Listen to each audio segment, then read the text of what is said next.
have some fun along the way. Big opinions, big laughs. Sometimes big hair.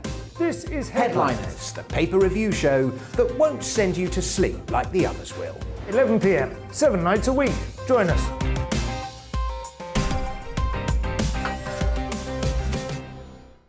Hello there, I'm Eamon Holmes. And I'm Isabel Webster.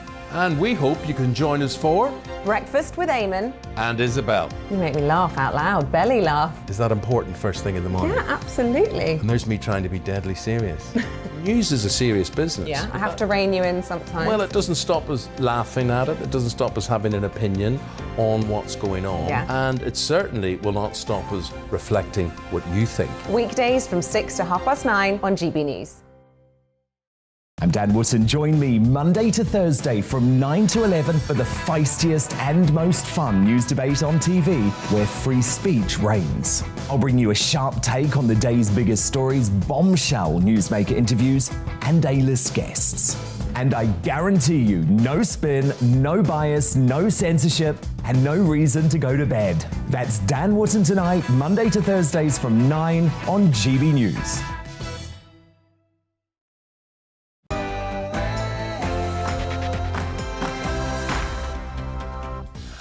Good morning, everybody. This is To The Point on GB News with me, Patrick, Christys and Mercy Muroki. An action-packed show for you today. Latest from Ukraine, of course. Also, can you believe this? Men are being asked if they're pregnant before they get scanned at the NHS. And, of course, we'll be paying tribute to Prince Philip. Yes, and make sure you get in touch with your views, as usual, on anything we're discussing this morning. gbviews@gbnews.uk is the email, and we'll get to those views throughout the programme. But first, let's give you the latest news.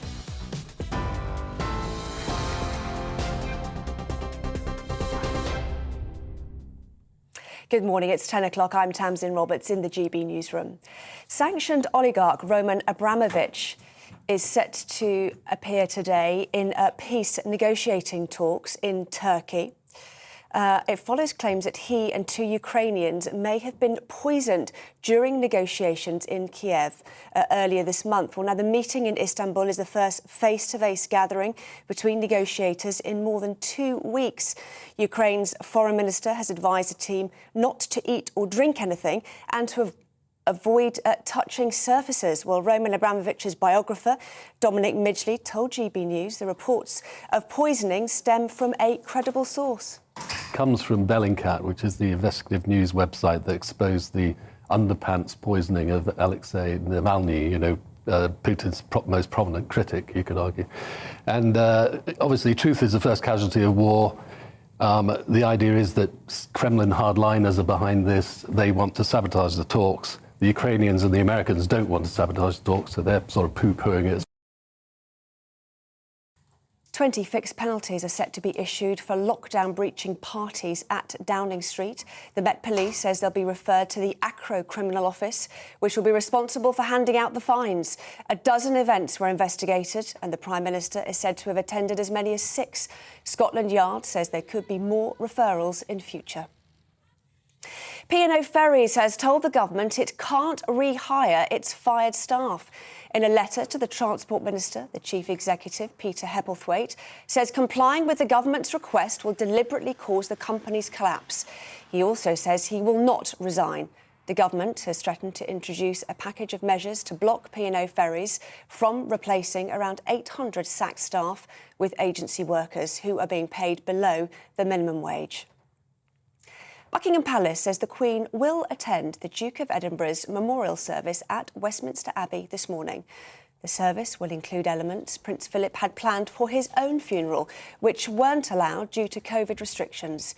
The event will also include elements reflecting the Queen's wishes. Landlords who provide substandard social housing are set to be publicly named and shamed as part of plans to improve landlord services. Ministers are also planning to set up a resident panel so tenants can share their concerns directly with them. The government says it wants to halve the number on non-decent rented homes by 2030. The Met Office is increasing the temperature threshold for heat waves by 1 degree as the climate continues to heat up. In southern counties, from Cambridgeshire to Surrey, a heat wave will be declared if it's 28 degrees or higher for 3 days in a row. In Lincolnshire, the new threshold is 27 degrees. And in the East Riding of Yorkshire, it'll be 26 degrees. Households are being encouraged to count the plastic packaging they throw away in a week as part of a new campaign to tackle waste. The Big Plastic Count is being run to highlight how much plastic waste is leaving UK homes and how much is actually recycled. Campaigners want the government to commit to halving the UK's single-use plastic by 2025. Will Smith has apologised to Chris Rock for slapping him at the Oscars. The Best Actor winner says in a statement on Instagram that his actions were unacceptable and inexcusable. Will Smith struck the comedian after he made a joke about his wife's hair. The Academy has condemned what happened and has launched a formal review. This is GB News. We'll bring you more news as it happens, of course. Now, though, it's back to Patrick and Mercy.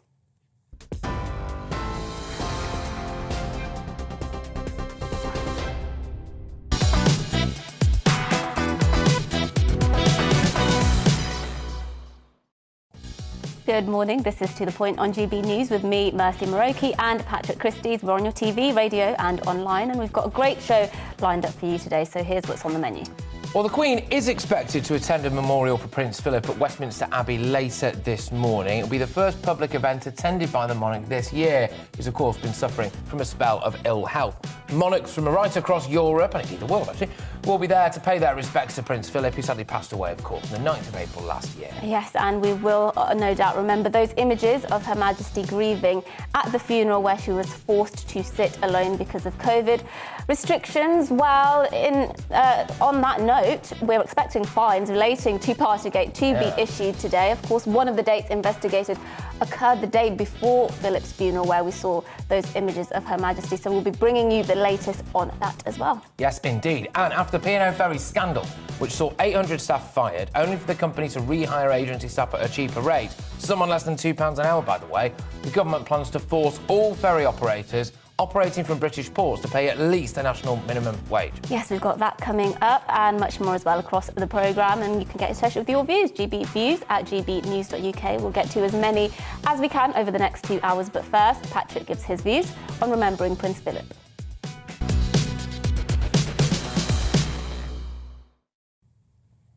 Today, we remember Prince Philip, a long life of service, lived fully and with impeccable distinction, dedication and duty.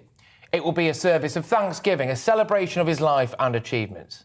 He really was an astonishing man. The scale of his influence on this country is impossible to overstate. He represented some 700 charities.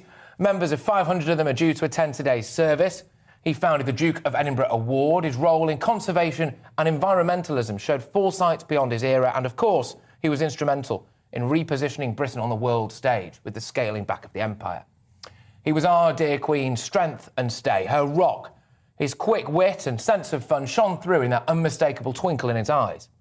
And a word now for our Queen. Today will be an opportunity to have the kind of send-off that she was so cruelly denied originally due to COVID. It is not yet known for absolute certain whether the Queen will attend, but she is expected to, so I'm sure she'll do everything within her power to be there. I think the only thing sadder than the passing of Prince Philip was having to see our Queen sitting there with a mask on at a socially distant service. Many people watching who weren't already in tears certainly started welling up when they saw that. But today will be different.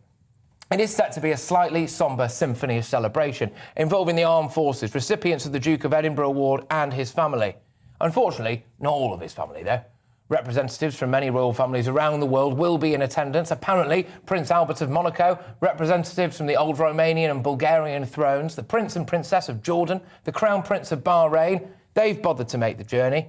The Queen, who is clearly in her dotage, is expected to be there. She is clearly now incredibly frail, and there is talk of her needing a wheelchair. But regardless of her physical frailty, she hopefully will manage to summon up that inner strength to pay her respects to her beloved husband. Meanwhile, of course, Prince Harry will probably just watch the ceremony from his mansion. He is an absolute disgrace, and I suspect that little respect was left for him and has now, indeed, evaporated with his absence. Presumably, there's some kind of lucrative after-dinner speaking event or a climate rally to attend, or maybe he's holding the microphone while Meghan records another podcast about microaggressions. but I doubt he'll be missed. Today is, of course, about commemorating the life of a deeply special man who dedicated himself to a life of impeccable service to his country and family, something Harry would know little about. Prince Philip's funeral was a very sad day. Hopefully today will be more of a celebration of a very unique life. His passing also marked the end of a certain era, a tremendous era, a certain type of British chap. Strong, stoic, dignified, daring, dashing, classy, quick-witted, and not afraid to be slightly controversial at times. Simply put, they don't make them like Prince Philip anymore.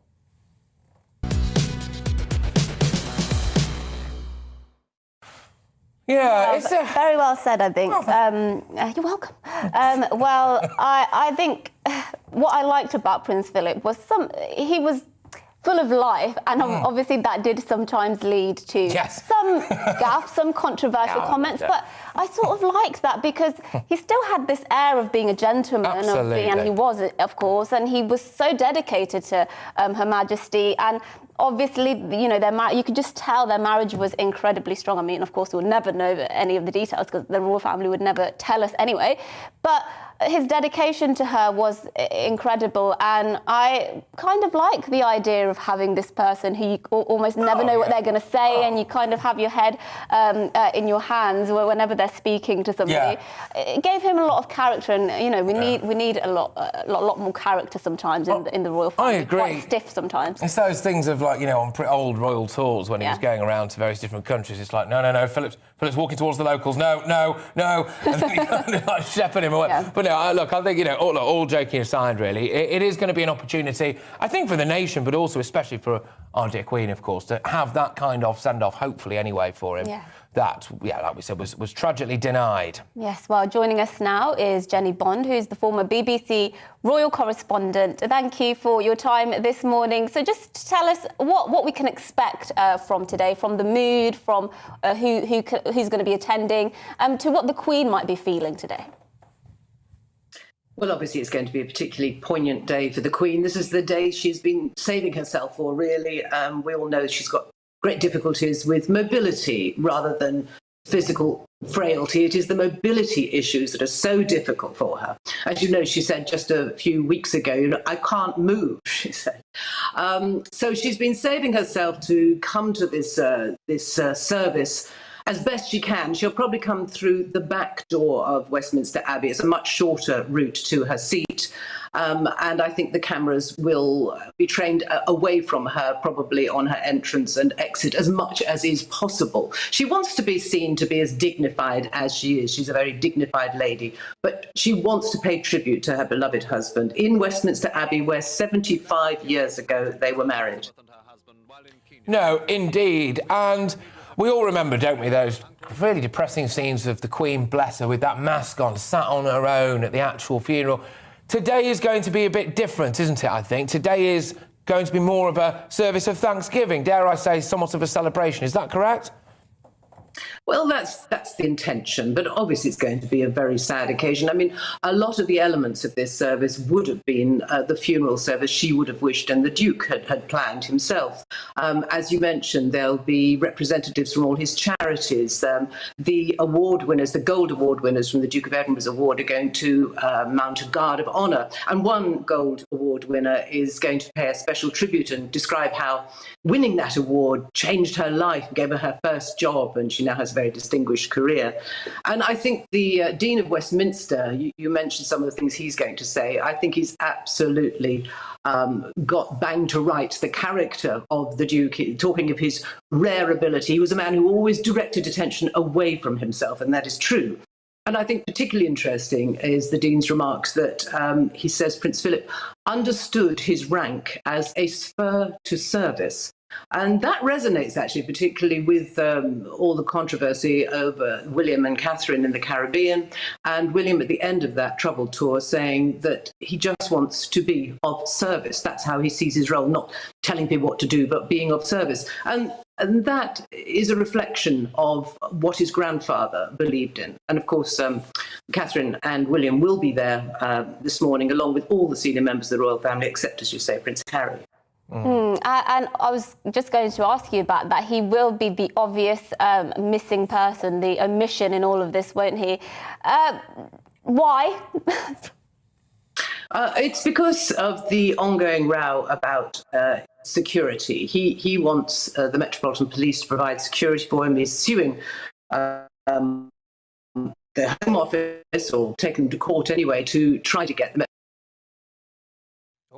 Oh, OK. Well, that's a shame. Unfortunately, Jennie's gone. But, yeah, just on this Prince Harry thing, really, you know, and I don't want it to overshadow Prince Philip's day, as it were, but I don't think we can't not talk about it. You know, you've got various different princes, princesses, royals from around the world who've made it. Presumably they need some security as well. And Harry hasn't bothered. I think he's revealed himself to have a very overinflated sense of self-importance, hasn't he? And I think it's because he has been living in this Hollywood bubble, especially since sort of he married Meghan, who is an actress. She's was in a very popular series, so she's in that Hollywood actor bubble. And he's been sucked into that, and they do have that air of they're the only thing that matters. Yeah. They have an air of superiority about them, of having the moral high ground. I think he probably feels like all the pomp and circumstance of the British royal family is sort of below him now. And I can't imagine this idea that, you know, they've made him everything he is and he's not going to be there. I mean, security concerns, that doesn't seem like a very good reason for me at all. I mean, I think he's a bit of a disgrace. He's disgraced himself, I think, quite frankly. Absolutely he has. Absolutely he has. And yeah, it's a real shame for the wider royal family, especially the Queen, of course, I think, at this particular moment where, you know, her grandson's not going to be there. And that, to me, just seems a bit strange.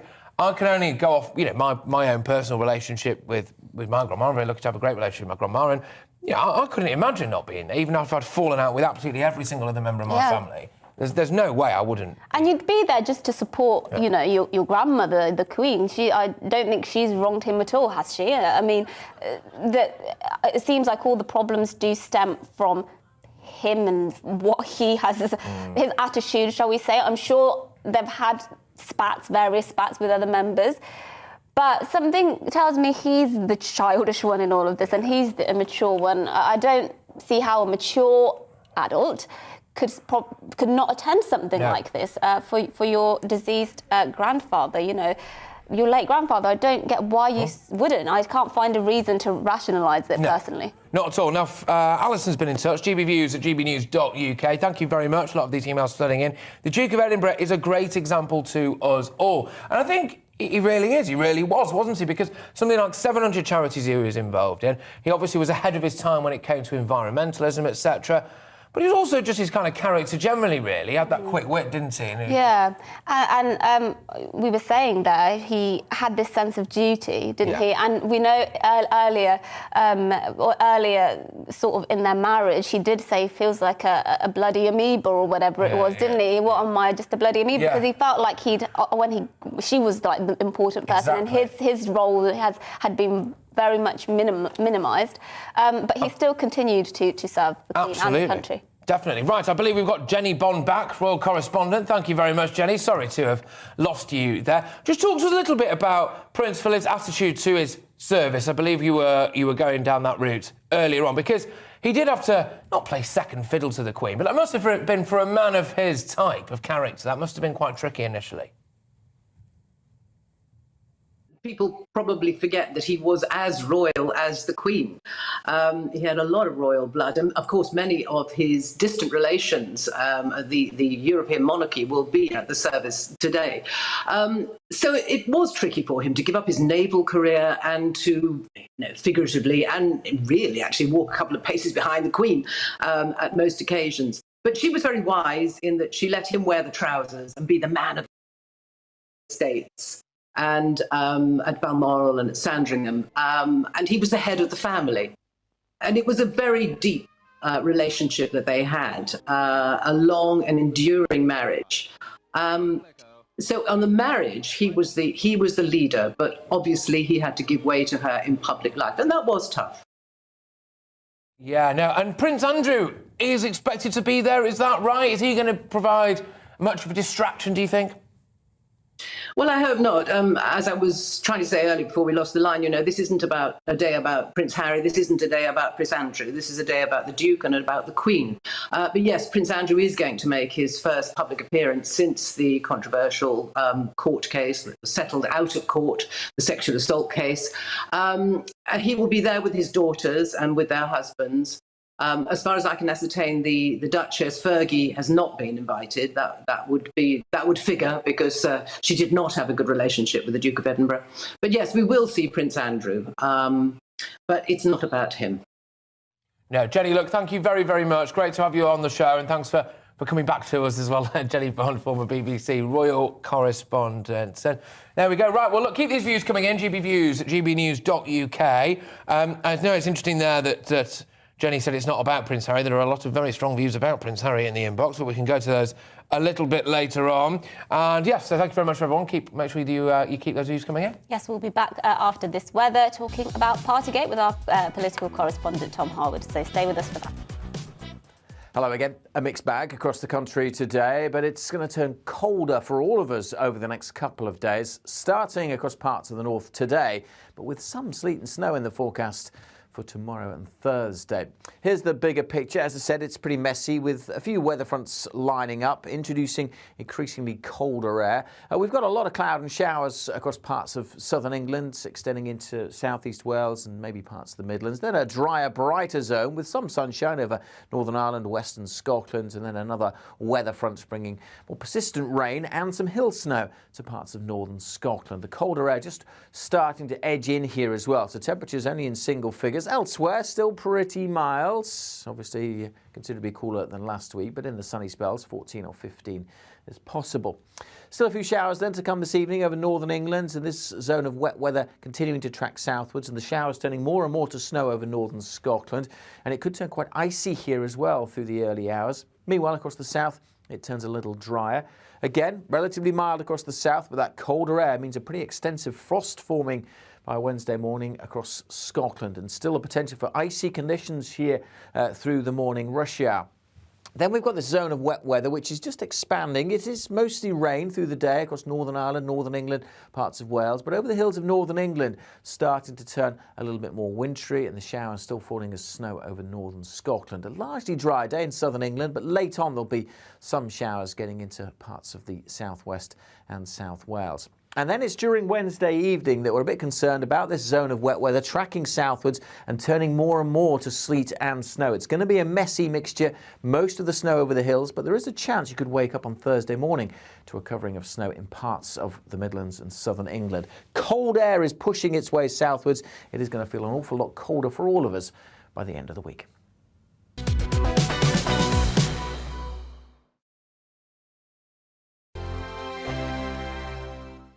GB News is the UK's home of discussion and debate From all perspectives. To stay up to date on the latest stories, Make sure that you subscribe to the GB News channel right here on YouTube. You can watch us live 24/7 across the whole world. You can also check out exclusive content and catch up on previous episodes of your favourite shows. Every day, we ask the questions That you'd ask, so why not add your voice to the conversation in the comments section? Don't forget to subscribe. We are GB News, Britain's news channel.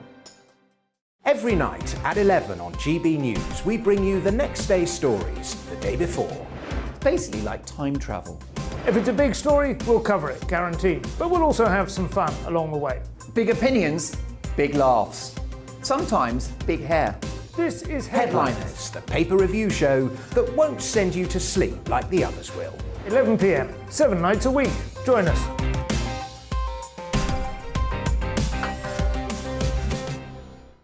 Hello there, I'm Eamon Holmes. And I'm Isabel Webster. And we hope you can join us for Breakfast with Eamon. And Isabel. You make me laugh out loud, belly laugh. Is that important first thing in the morning? Yeah, absolutely. And there's me trying to be deadly serious. News is a serious business. Yeah, I have to rein you in sometimes. Well, it doesn't stop us laughing at it. It doesn't stop us having an opinion on what's going on. Yeah. And it certainly will not stop us reflecting what you think. Weekdays from 6 to 9:30 on GB News. I'm Dan Wootton. Join me Monday to Thursday from 9 to 11 for the feistiest and most fun news debate on TV, where free speech reigns. I'll bring you a sharp take on the day's biggest stories, bombshell newsmaker interviews, and A-list guests. And I guarantee you, no spin, no bias, no censorship, and no reason to go to bed. That's Dan Wootton tonight, Monday to Thursdays from 9 on GB News.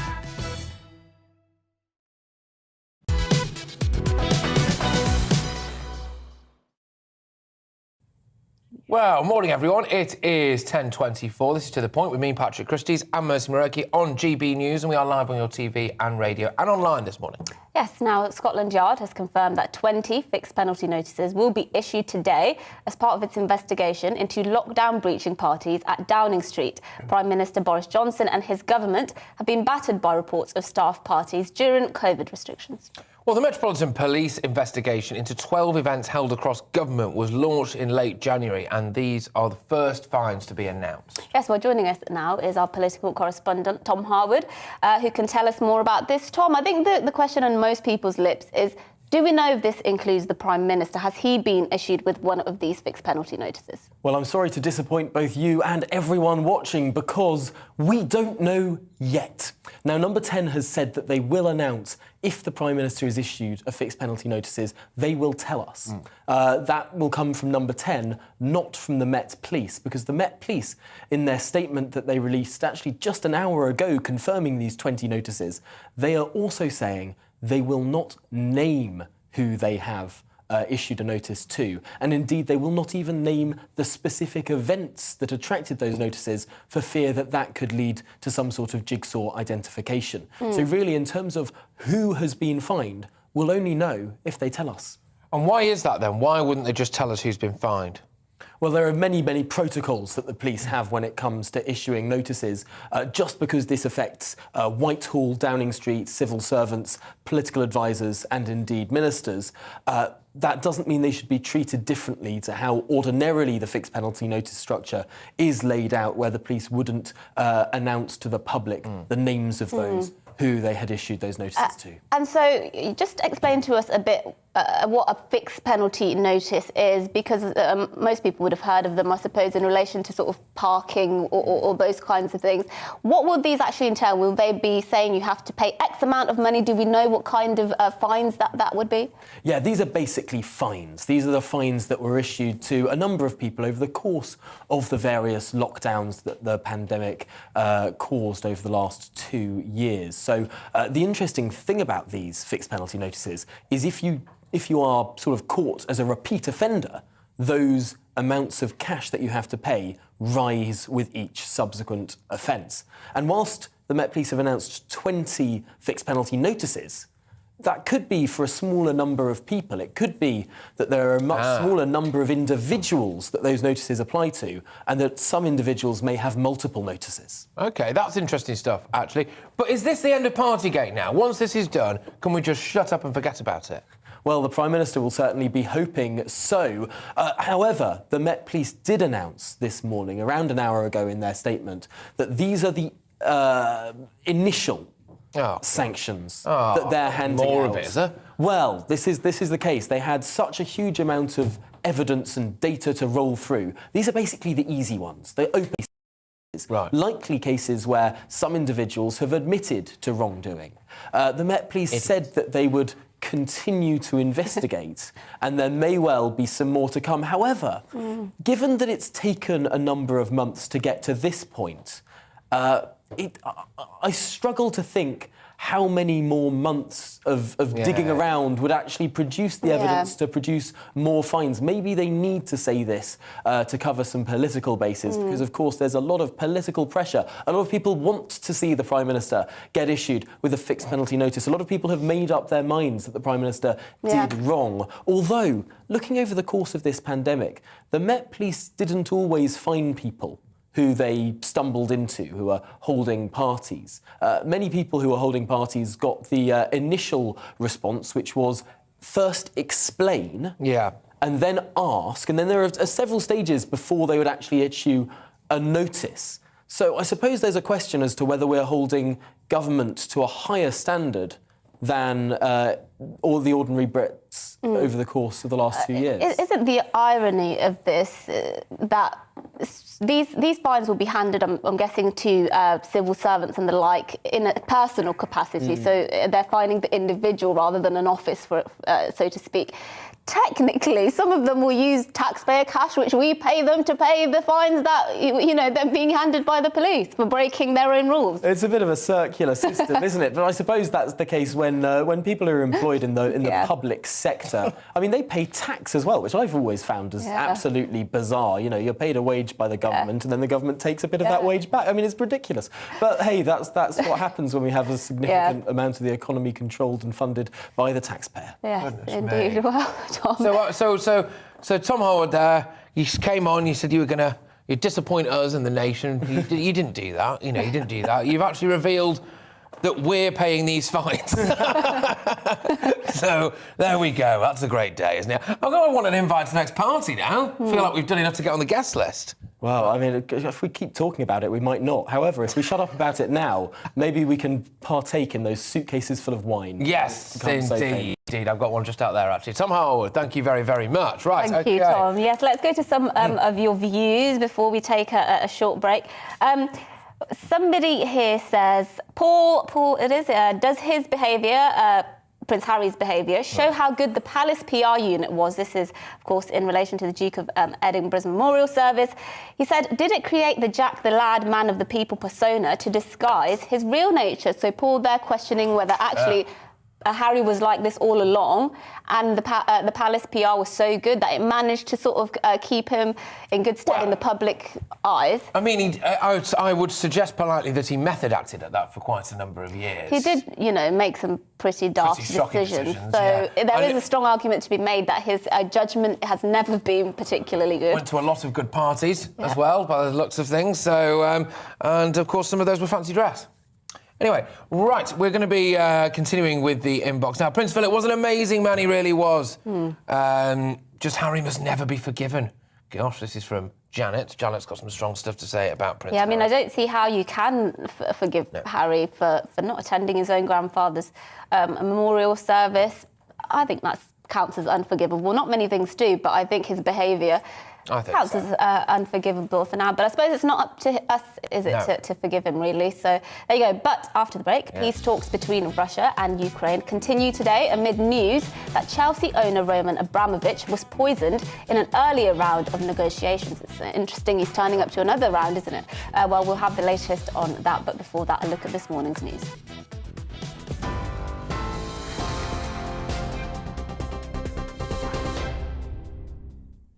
Good morning, it's 10:31. I'm Tamsin Roberts in the GB newsroom. The sanctioned oligarch Roman Abramovich is taking part in peace talks between Ukraine and Russia in Turkey. It follows claims he and 2 Ukrainians may have been poisoned during negotiations in Kiev earlier this month. The meeting in Istanbul is the first face-to-face gathering between negotiators in more than 2 weeks. 20 fixed penalties are set to be issued for lockdown-breaching parties at Downing Street.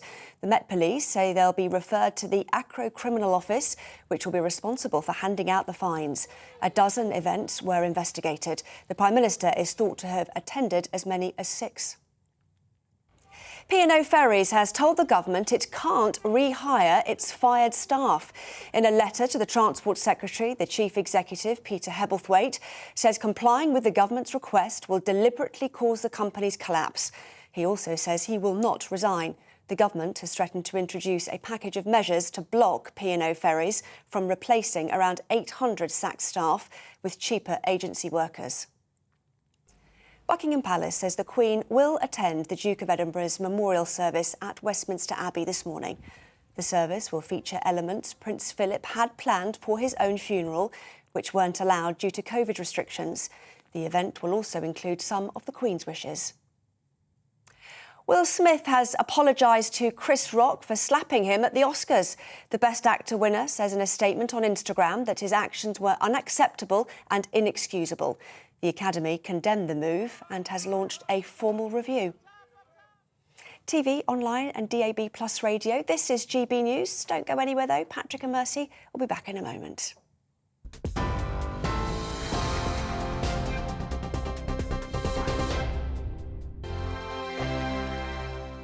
GB News is the UK's home of discussion and debate. From all perspectives. To stay up to date on the latest stories, Make sure that you subscribe to the GB News channel. right here on YouTube. You can watch us live 24/7 across the whole world. You can also check out exclusive content and catch up on previous episodes of your favourite shows. Every day, we ask the questions That you'd ask, so why not add your voice to the conversation in the comments section? Don't forget to subscribe. We are GB News, Britain's news channel. Every night at 11 on GB News, we bring you the next day's stories the day before. It's basically like time travel. If it's a big story, we'll cover it, guaranteed. But we'll also have some fun along the way. Big opinions, big laughs. Sometimes big hair. This is Headliners, the paper review show that won't send you to sleep like the others will. 11 p.m, 7 nights a week. Join us.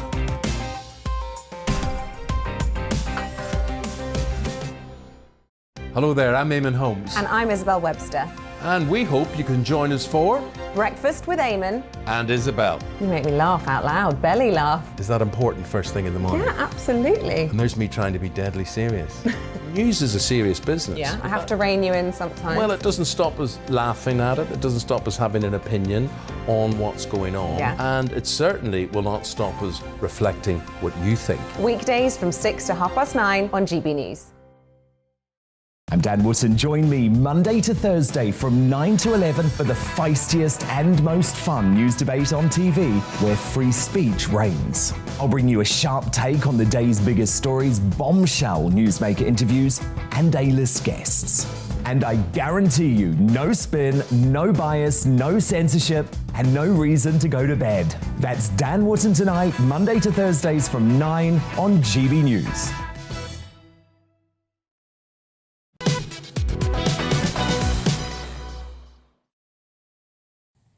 Good morning, it's 10:35 and this is To The Point with me, Mercy Muroki, and Patrick Christys on GB News. We're live on your TV, online and on radio this morning. Yeah, well, sources close to Roman Abramovich have indicated that the billionaire suffered poisoning at peace talks in Kiev earlier this month. Despite this, he's now attending peace talks between Russia and the Ukraine that are taking place in Istanbul. Yes, well, let's talk to Sergei Somleny, Eastern Europe expert and former director of Heinrich Böll Stiftung Kyiv, an independent think tank associated with the German Green Party. We appreciate your time this morning.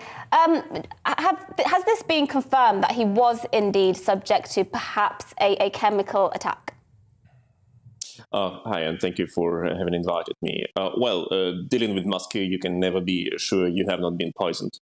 We know that, unfortunately, too good. As far as we know, like symptoms which Roman Abramovich suffers, as well as like two other participants from Ukrainian side, they look like symptoms of poisoning by a nerve agent, by chemical substance used before by Russia in many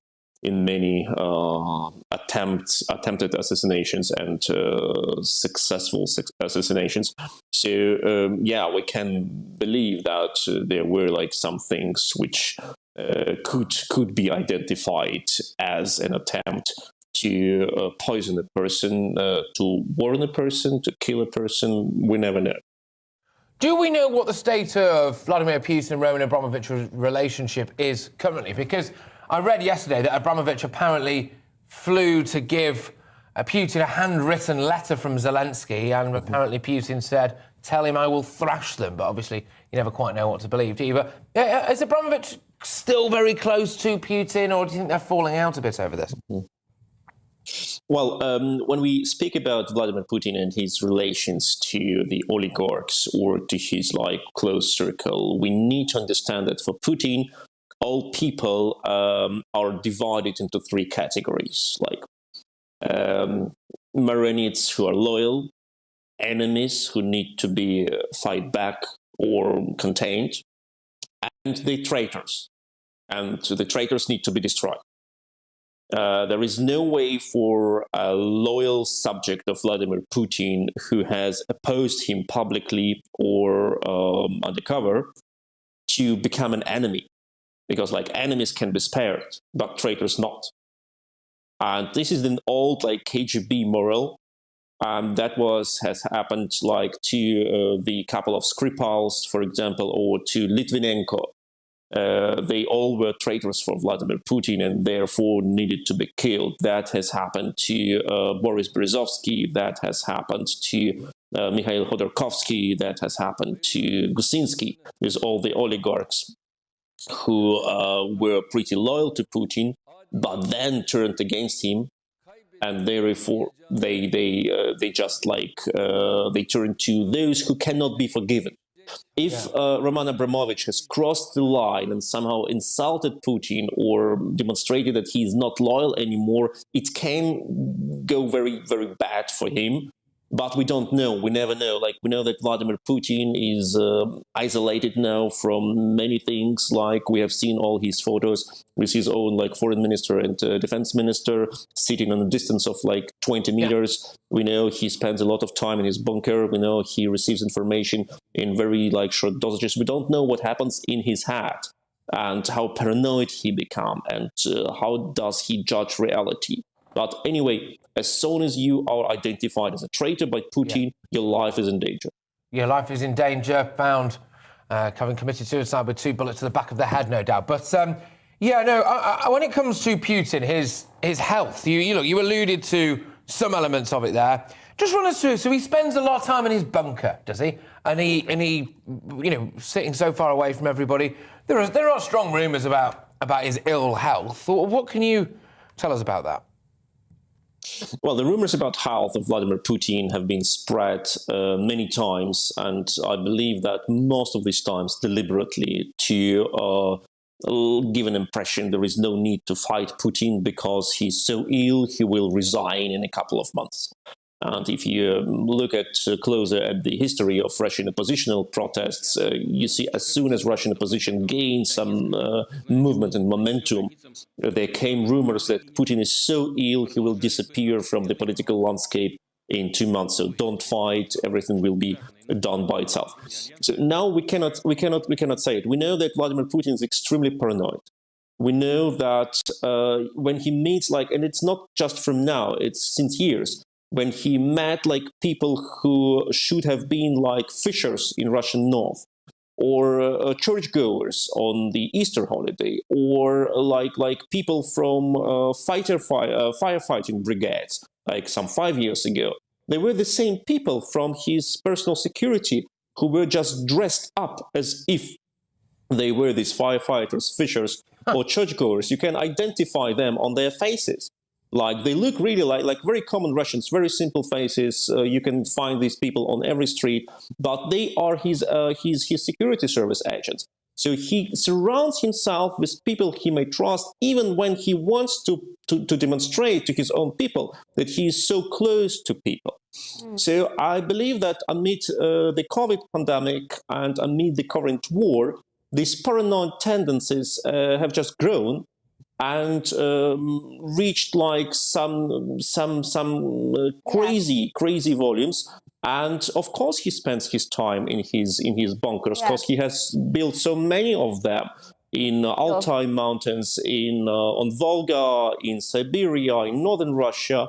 Yeah, and I think that he believes that this demonstrates to the world that he is a strong leader. Yeah, that's what he's trying to... I mean, look, we can psychoanalyze Putin, I think, for hours and hours, and I still don't think we'd get to the bottom of his motivations and his psychology. But we really appreciate your time this morning, Sergei Samleny, Eastern Europe expert. And just an update on something we were speaking about a bit earlier, the Duke of Edinburgh's memorial service. The Queen has been spotted on her way, I believe, in a car with Prince Andrew. So she is just currently making her way to that service, that long-awaited service, of course, where she will be able to give a proper send-off, I think, one that she could not give the Duke of Edinburgh during the COVID, which was when his funeral was held, of course. No, of course.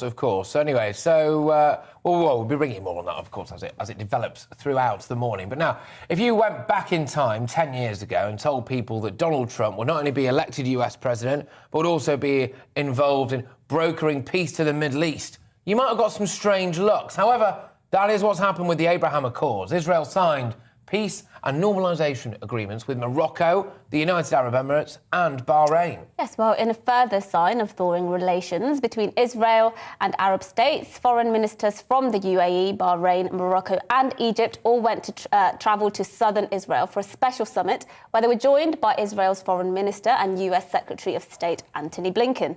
Yes, indeed. Well, joining us to discuss this more and perhaps explain why this is such a big deal is Richard Pater, Director of the Britain-Israel Communications and Research Centre, which is, of course, a think tank. Richard, thank you very, very much for joining us. So how significant is this development, then?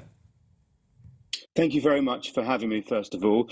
I think it's a really significant development. This is the first time that Israel has played host to Arab neighbours, Arab peace partners. We've seen previous summits in the past, usually convened by the US, but this one, having Israel hosting it, brings it to a new level of friendships and close coordination. There's also some significance in the venue that was chosen to host this conference. As you mentioned, it's in the Negev Desert in the south of Israel, very close to the home of the first Prime Minister of Israel, David Ben-Gurion, and in fact his gravesite as well, and very much embodies kind of the Zionism and the principles that Israel was founded upon. So having these Arab partners here, recognizing that and engaging with Israel on so many multi-range substantial issues is definitely a cause for optimism. Yeah, and these, it's called the Abraham Accords to sort of emphasise that shared connection. They're both Abrahamic religions, of course, Judaism and Islam. So there is that sort of emphasis on unity, even in the name.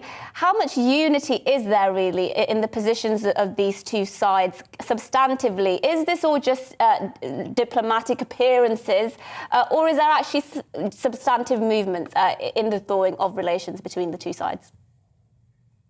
So first of all, you're absolutely right. And it's easy sometimes for us to be cynical of these things. But the significance of naming it the Abraham Accords, kind of the father of the three monotheistic faiths, Judaism, Christianity and Islam, and finding that commonality in the heritage is a very significant symbolism.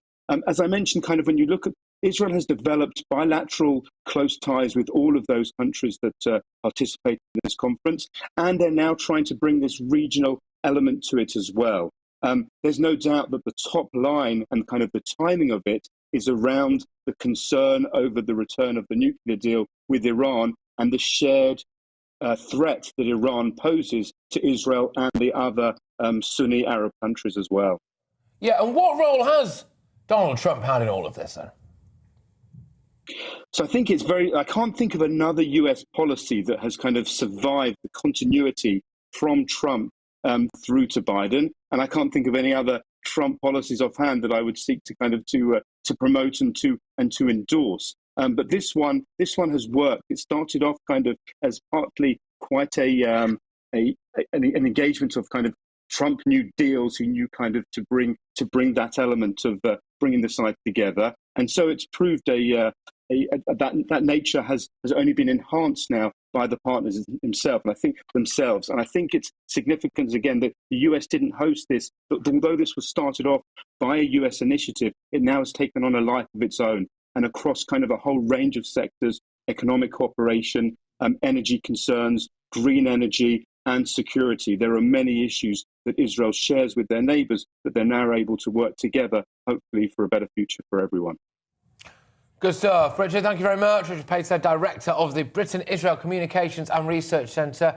Just whizzing you through, supposedly, the latest that's going on about the Abraham Accords. Right now, we're just going to go over to the service for Prince Philip, anyway. Prince. And the guests have started, I suppose, attendees, yes. I suppose, have started to arrive. I think that's Nicola Sturgeon there. Yes, the Queen was seen a bit earlier on her way to that Thanksgiving event with her son, Prince Andrew, I believe she was with.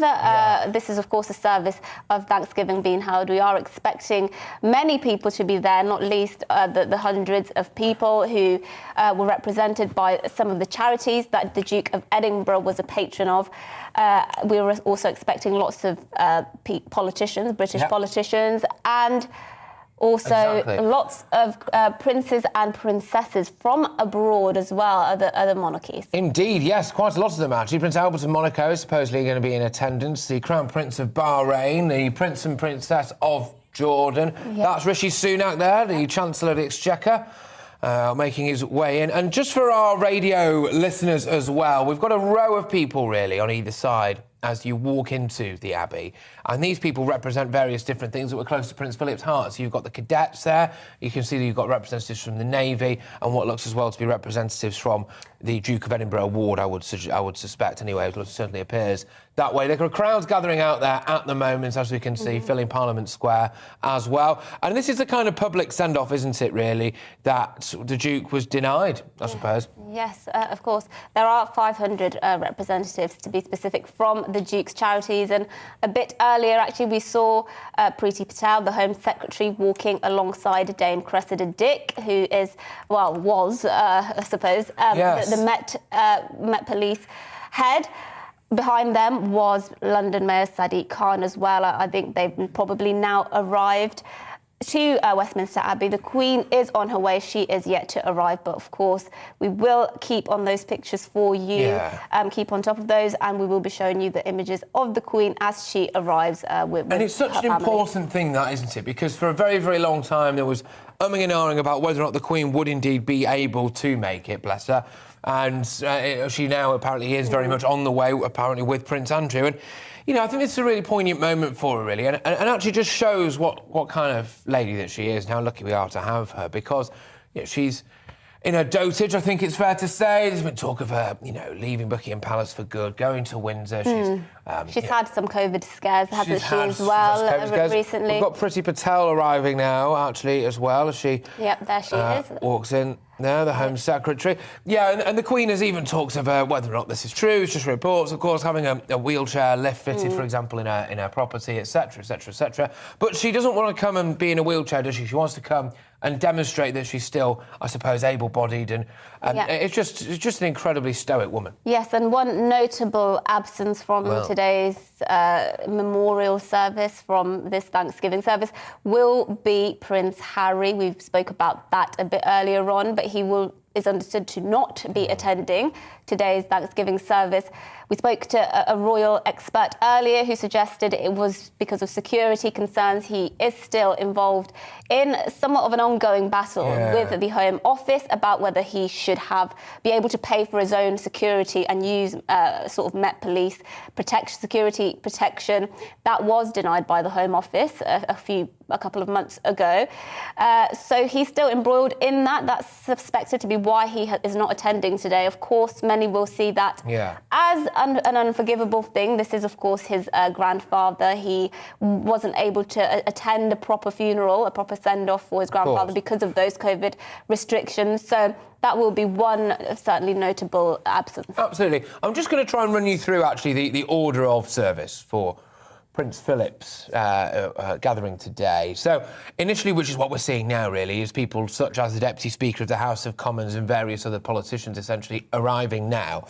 Then we move on, and the Prime Minister will be received as well, so along with Carrie Johnson, his wife, of course. Then there's going to be the Lord Mayor of Westminster. They will arrive, and then that's when everyone is taken to their seats. And from that moment on, the kind of service begins, I suppose, really. There are lots of royals from other royal families who are going to be in attendance. And, of course, then the members of the royal family will arrive and they will be ushered to their seats. And then after that, there'll be a series of tributes. There's Liz Truss arriving there in this kind of first initial wave of politicians, of course. The Foreign Secretary, and indeed, she's got, well, it'd take all day to read out her job titles, wouldn't it? But there we go. And then, yes, and so basically, yes, once the Prince of Wales and indeed the Queen, of course, and the Duchess of Cornwall arrive, then it's the Queen who arrives, and the service really begins after that. And we're expecting a lot. There's going to be it's going to be actually quite a musical service, to be honest with you. There's a lot of songs being sung, and a lot of tributes will be paid to him. And there will be representations as well, as Mercy was saying before, from just some of course, the 700 charities that that Prince Philip was involved in. Yes, and not least the Duke of Edinburgh Award, which of course has helped tens of, if not hundreds of thousands of people. But as we say, we will be sticking to those images and keeping an eye on those to see who is turning up, as we say, expecting lots of politicians from both sides.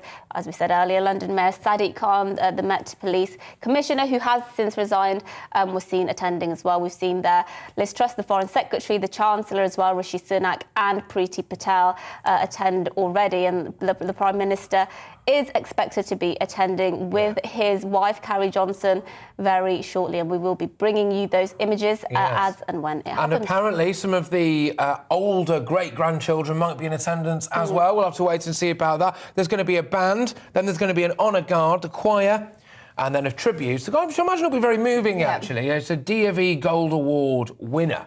Yes. Who was saying that basically that really elevated him to, I should say, to get a job and do very well for herself. And then, of course, there'll be a couple of hymns, the blessing and the reception. Yes, and some of what is happening at this ceremony today was actually planned for his funeral before, of course, because of COVID restrictions which were in place at the time. Many of those things could not go ahead, so those things have now been sort of shifted and will be taking place in this Thanksgiving ceremony. So I'm sure it will be the send-off he deserves. I do hope that the Land Rover makes another appearance. That was absolutely epic. Yes, he designed. He was involved in designing his own Land Rover hearse, which I thought was an excellent touch, really, and very Prince Philip, isn't it? Because the Queen, the royal family, you know, they drive Land Rovers everywhere, don't they? And he was involved in a minor crash, really, not long before his death. He was blinded by the sun, and he was advised by his family to perhaps give up driving. But of course, he was still full of life, I think, even up to the end of life. He was still looked really fit, didn't he?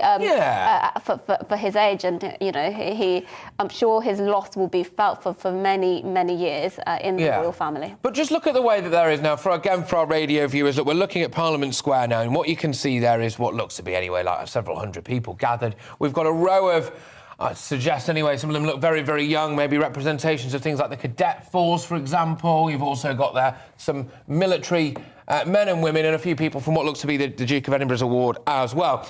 Now, compare this to what happened, of course, when it was Prince Philip's actual funeral. Now, it was full of pomp and ceremony, and rightly so, and it was a very, very moving day. But this is a much more public-facing event now because the times have changed throughout this pandemic. And no longer now, fingers crossed, no longer will we have to sit there and watch our dear Queen sitting on her own with a mask on her face, you know, unable really to visibly pay tribute to her late husband, and that, of course, on the 17th of April last year. Yes, and it does feel strange that it's almost been a year, doesn't it? It is. It's the pandemic. It feels like time during the pandemic has become warped. You never sort of know when something was because it's all meshed into one. But those images, as we were mentioning there, of the Queen sitting alone, really alone on those benches, on those pews in the church where this service was being held, his funeral, they were so depressing because she looked so alone, and it was the one moment perhaps ever in her life, and we're looking at those images now, just completely isolated and alone, and she was, of course, wearing that mask, which was even sort of more tragic. It was one of the most depressing pictures that I would say I've ever seen, and to think that she was married for what? Gosh, I don't know the exact figure, but of course they were married for decades and decades since she was a young woman, and to think that that's how she had to sort of send him off at the official service on that April the 17th last year is so depressing, and I'm so, I suppose happy might be the wrong word, but I'm pleased, I suppose, that they will now be able to give him that send-off. I must say I'm concerned that we potentially have lost more than just Prince Philip here, really. I'm concerned that we've potentially lost a certain type of man. There's pictures of him, you know, flying RAF aircraft. He loved the outdoors as well, of course. He was known for his quick wit. He was known to have a little bit of a temper every now and again, just ask a couple of photographers. And his sense of humour, that, you know, when he dressed up as one of the Queen's Guard and surprised the Queen, for example. And it was also just more than that. It was about service and about dedication to this country and to the order and the way of doing things and the tradition of doing things. Just taking that step back, regularly walking maybe just 1 or 2 steps behind the Queen, I think is very, very poignant. But there we go. Look, we're going to be bringing you the very latest from this. We are currently, anyway, watching several politicians really arrive at Prince Philip's service. They'll be followed very shortly, one would imagine, by the Prime Minister. And then, of course, the Queen is en route, as we understand it, with Prince Andrew. So we'll give you the latest on that. Keep these views coming into us, GBViews at gbnews.uk. We'll be back more to today's top stories after the break.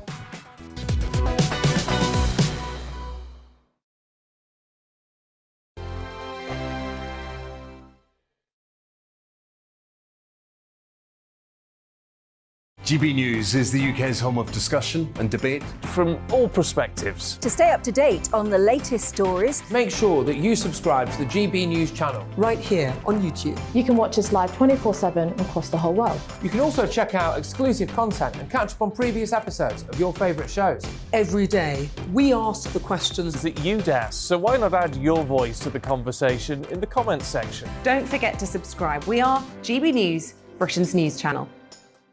Every night at 11 on GB News, we bring you the next day's stories the day before.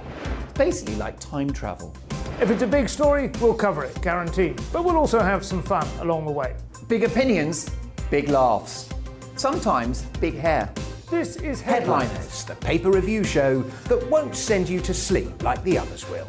11 p.m, 7 nights a week. Join us.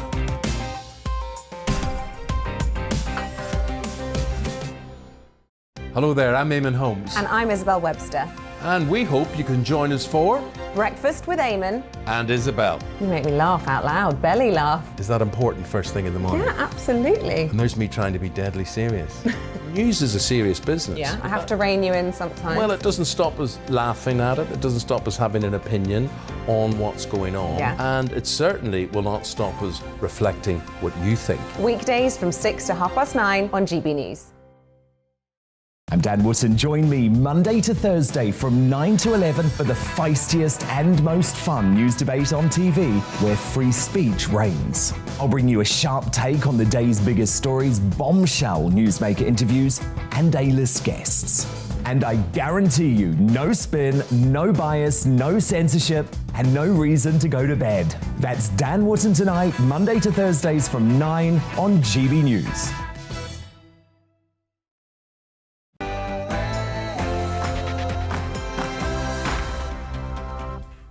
Yes, well, good morning, everybody. Now, of course, today's show is going to be dominated by the tributes to Prince Philip at his service. And indeed, Boris Johnson has just arrived. And I believe that we can see some other dignitaries arriving there now as well. We're going to give you the latest on it from Westminster Abbey. There are loads of crowds gathering outside, of course, and we are expecting the Queen to attend very, very shortly. She's en route, apparently, alongside Prince Andrew. And I wonder if that's a way, potentially, of trying to not welcome him back into the fold as such, but maybe to kind of I mean, he is the unfortunate member in this family. I mean, well, let's be honest. There's tough competition, but let's not get into that debate. Today is about the Duke of Edinburgh. We've seen lots of politicians arriving already. We've seen Cabinet Ministers, Foreign Secretary Liz Truss. We've seen Chancellor Rishi Sunak and Priti Patel as well. The Home Secretary, as Patrick mentioned, foreign dignitaries will be attending, princes and princesses, royals from other nations, and also we've got 500 representatives from the Prince's charities, the charities he supported, not least the Duke of Edinburgh Award, which of course is a real key part of many young people's upbringing. Did you do the upbringing. Duke of Edinburgh Award? No, I didn't. Did you? I did bronze. Yeah. Which is basically me just rampaging through a field for a day and then a night. Running through fields of wheat. Running through fields of wheat and getting hypothermia in a tent.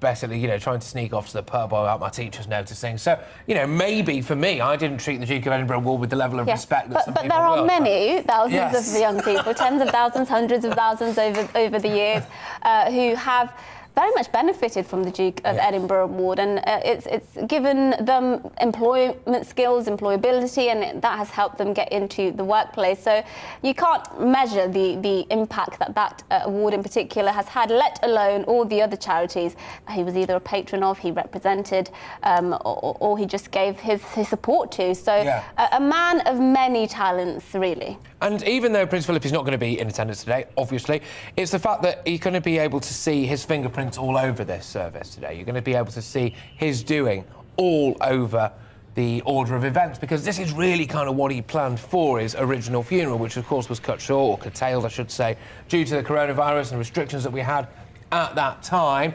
It will be interesting, just as a little aside note, won't it? We saw Boris Johnson march in earlier, you know, and I don't want this to overshadow what's going on at the moment at all. It's something that was worth noting, I think, which is that the police today are issuing 20 fixed penalty notices because, as well, one of those alleged parties and gatherings did take place on the eve of Prince Philip's funeral, which I think didn't sit particularly well with people when we contrast that with the way that the royal family, of course, were on that day, and the Queen specifically. That grated a bit, so it could be a slightly awkward interaction, one would imagine, for Boris Johnson and a few of the royals today, but maybe not. They're all dignified and they let things go, don't they? Yeah, and somebody who might also have a few awkward interactions with people at the service is the Duke of York, Prince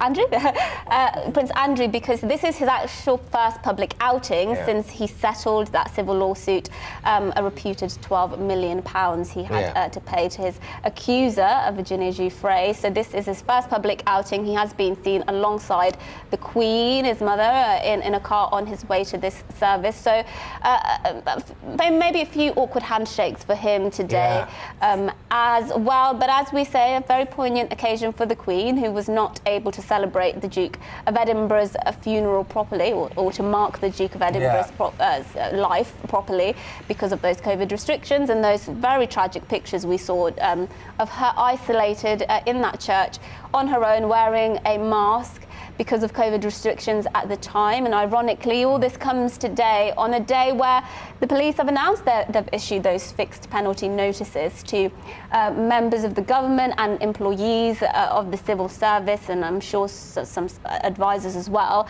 will be in that mix. And one of those fixed penalty notices, perhaps not the ones issued today, but we know in the grand scheme of things, one of those incidents related to the day before Prince Philip's funeral, which would have been on the 16th of April 2021 last year. So a bit of an awkward day to have these two stories, really, two events happening at the same time. But again, we're just seeing images of people attending there. Yes, it does look as though, again, obviously I'm aware that a lot of you are listening on radio, so I'm just going to describe a bit of what we're seeing for you now. There's quite a large coach has just arrived, actually, and some very, very, very esteemed-looking individuals in their full military garb have got off and formed a bit of a line, a concourse, if you will, so that would indicate that potentially someone relatively important, potentially a member of one of the foreign royal families, is about to arrive, and in fact lots of people now are making their way. It does feel as though we are about to kind of get started with the event proper. Those are, in fact, there you go, the royals from across Europe. We've got the King of Spain there, and he is one of several royals from across Europe who will be attending. There's actually a huge number of them. Crown Prince of Bahrain. We've also got as well we've got the Prince Albert of Monaco, the Grand Duchess of Luxembourg, the King and Queen of the Netherlands, Princess Beatrice of the Netherlands as well, the King and Queen of Norway.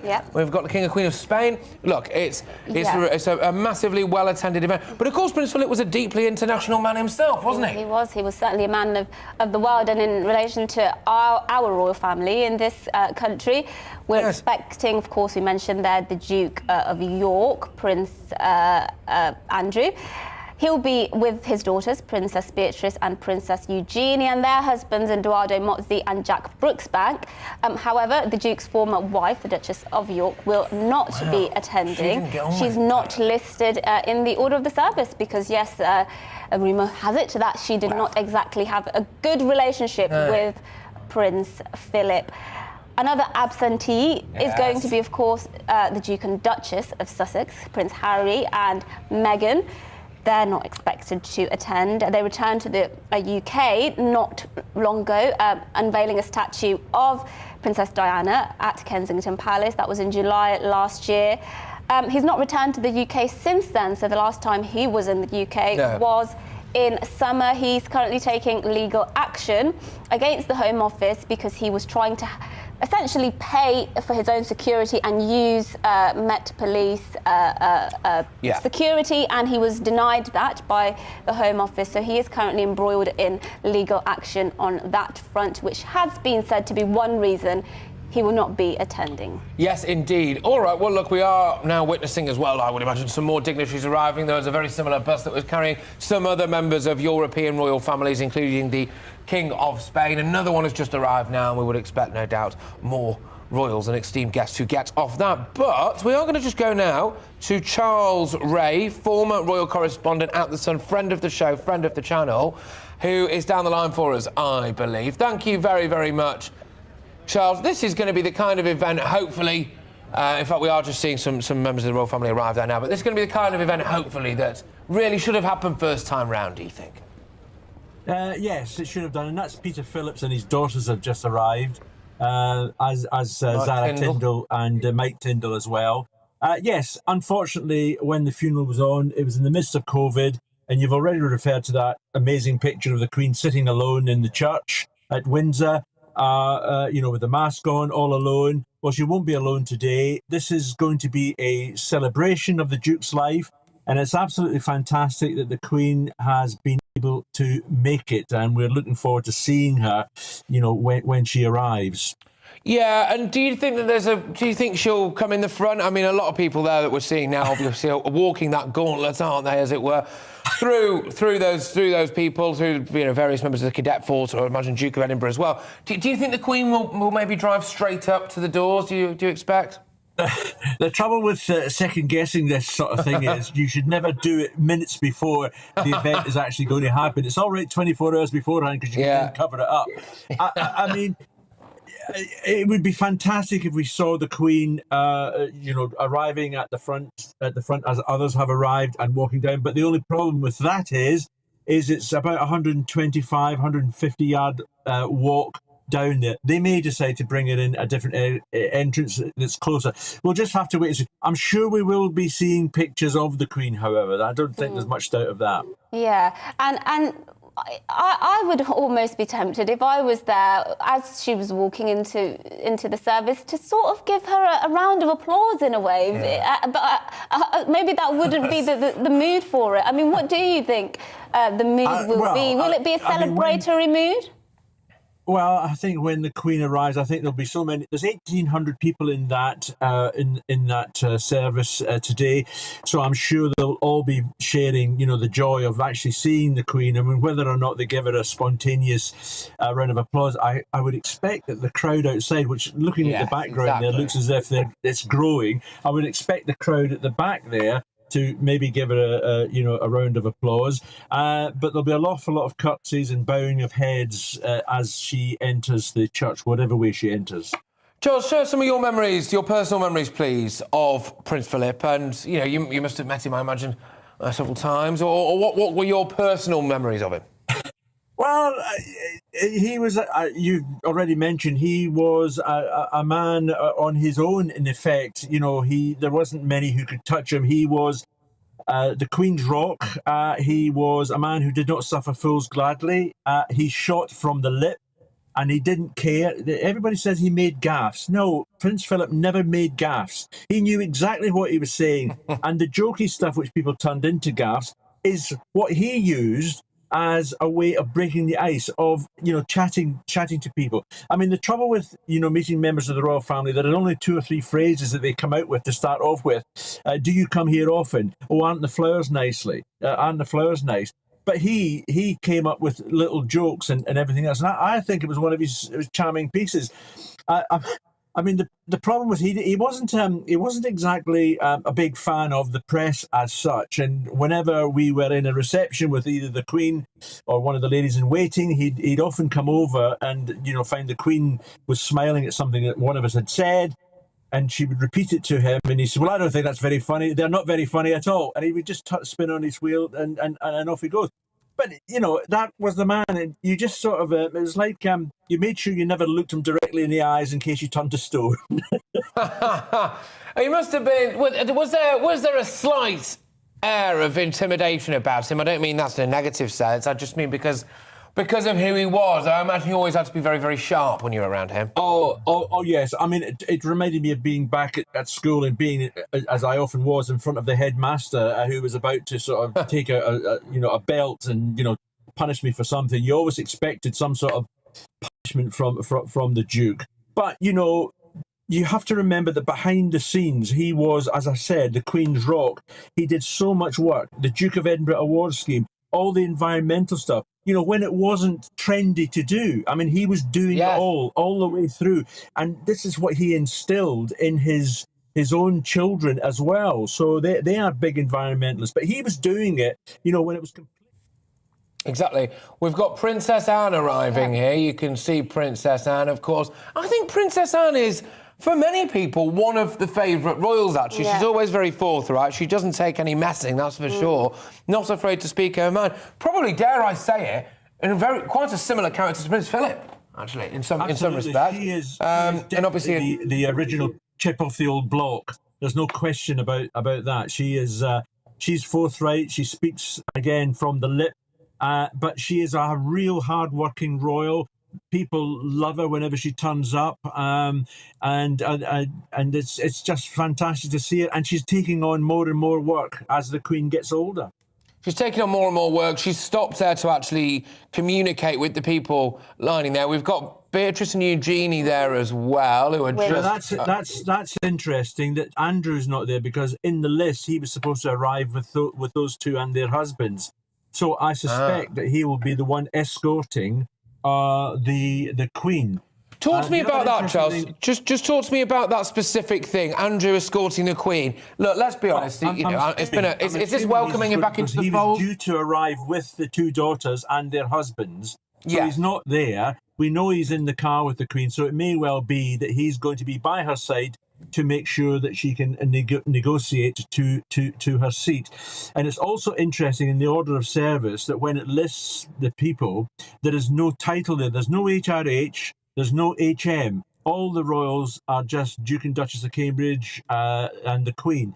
And I suspect that may have been done because Andrew is no longer using the HRH title. And now that's interesting. And just talk to us a bit about his life and some of the charities and things he supported, and his engagements, and how he was really pretty much working nearly till the end of his life. He attended an average of 350 apparently engagements a year on behalf of the royal household. I mean, and he did this until he was well into his 90s, didn't he? He did, and that's the Duke of Gloucester and the Duchess of Gloucester just arriving as well. Yes, he was a hard-working man. You know, this is a guy who was born on a kitchen table in some makeshift cot in Corfu. He went through a war with distinction. You know, he married very well the Queen, and he has been one of the constants of this country, you know, for such a long time. Absolutely amazing character. And he was involved, as you quite rightly say, with over 350 charities, all of which he took an active interest in. He was forever looking at papers to do with the various charities. He was almost an expert in the charities themselves. He was able to talk to people and discuss matters with them, you know, about all sorts of things. That's Oh, it's all right, Charles, don't worry. Honestly, it's a very tricky thing to try and keep tabs on all of these royals. Don't worry about that at all. There's some interesting characters that are walking in now as well. Of course there are, and it just feels like we're getting closer and closer to the arrival of the Queen. Yeah. Am I right in saying that this is Westminster Abbey is actually where their marriage took place, their wedding took place? So this is a place of massive significance for her, isn't it? Well, it's a massive significance for all sorts of events. It is our premier and central place of worship in this country, and it's, you know, if its walls could talk, it would be telling us all sorts of various histories that have happened throughout the years. So it's a very poignant place for, and a number of kings and queens are buried there, of course, from the old days. And there's another lot turning up, I think. Yeah, there are, and just to while we wait to see who gets out of that particular car now, just want to run you through quickly the order of events, or some of the order of events that we're expecting today from this tribute to Prince Philip. Was going to be a band, apparently. Her Majesty's Royal Marines, Portsmouth, will play as the congregation arrives. Then we've got an honour guard, the choir, the bidding, a tribute from a D&B Gold Award winner. And then we've got lessons, apparently, the address, the hymns and blessings. I think it's going to be a real... This is Prince Edward arriving now, Patrick. This is Prince Edward and Sophie Wessex arriving now with their children. Thank God I remembered who he looks like.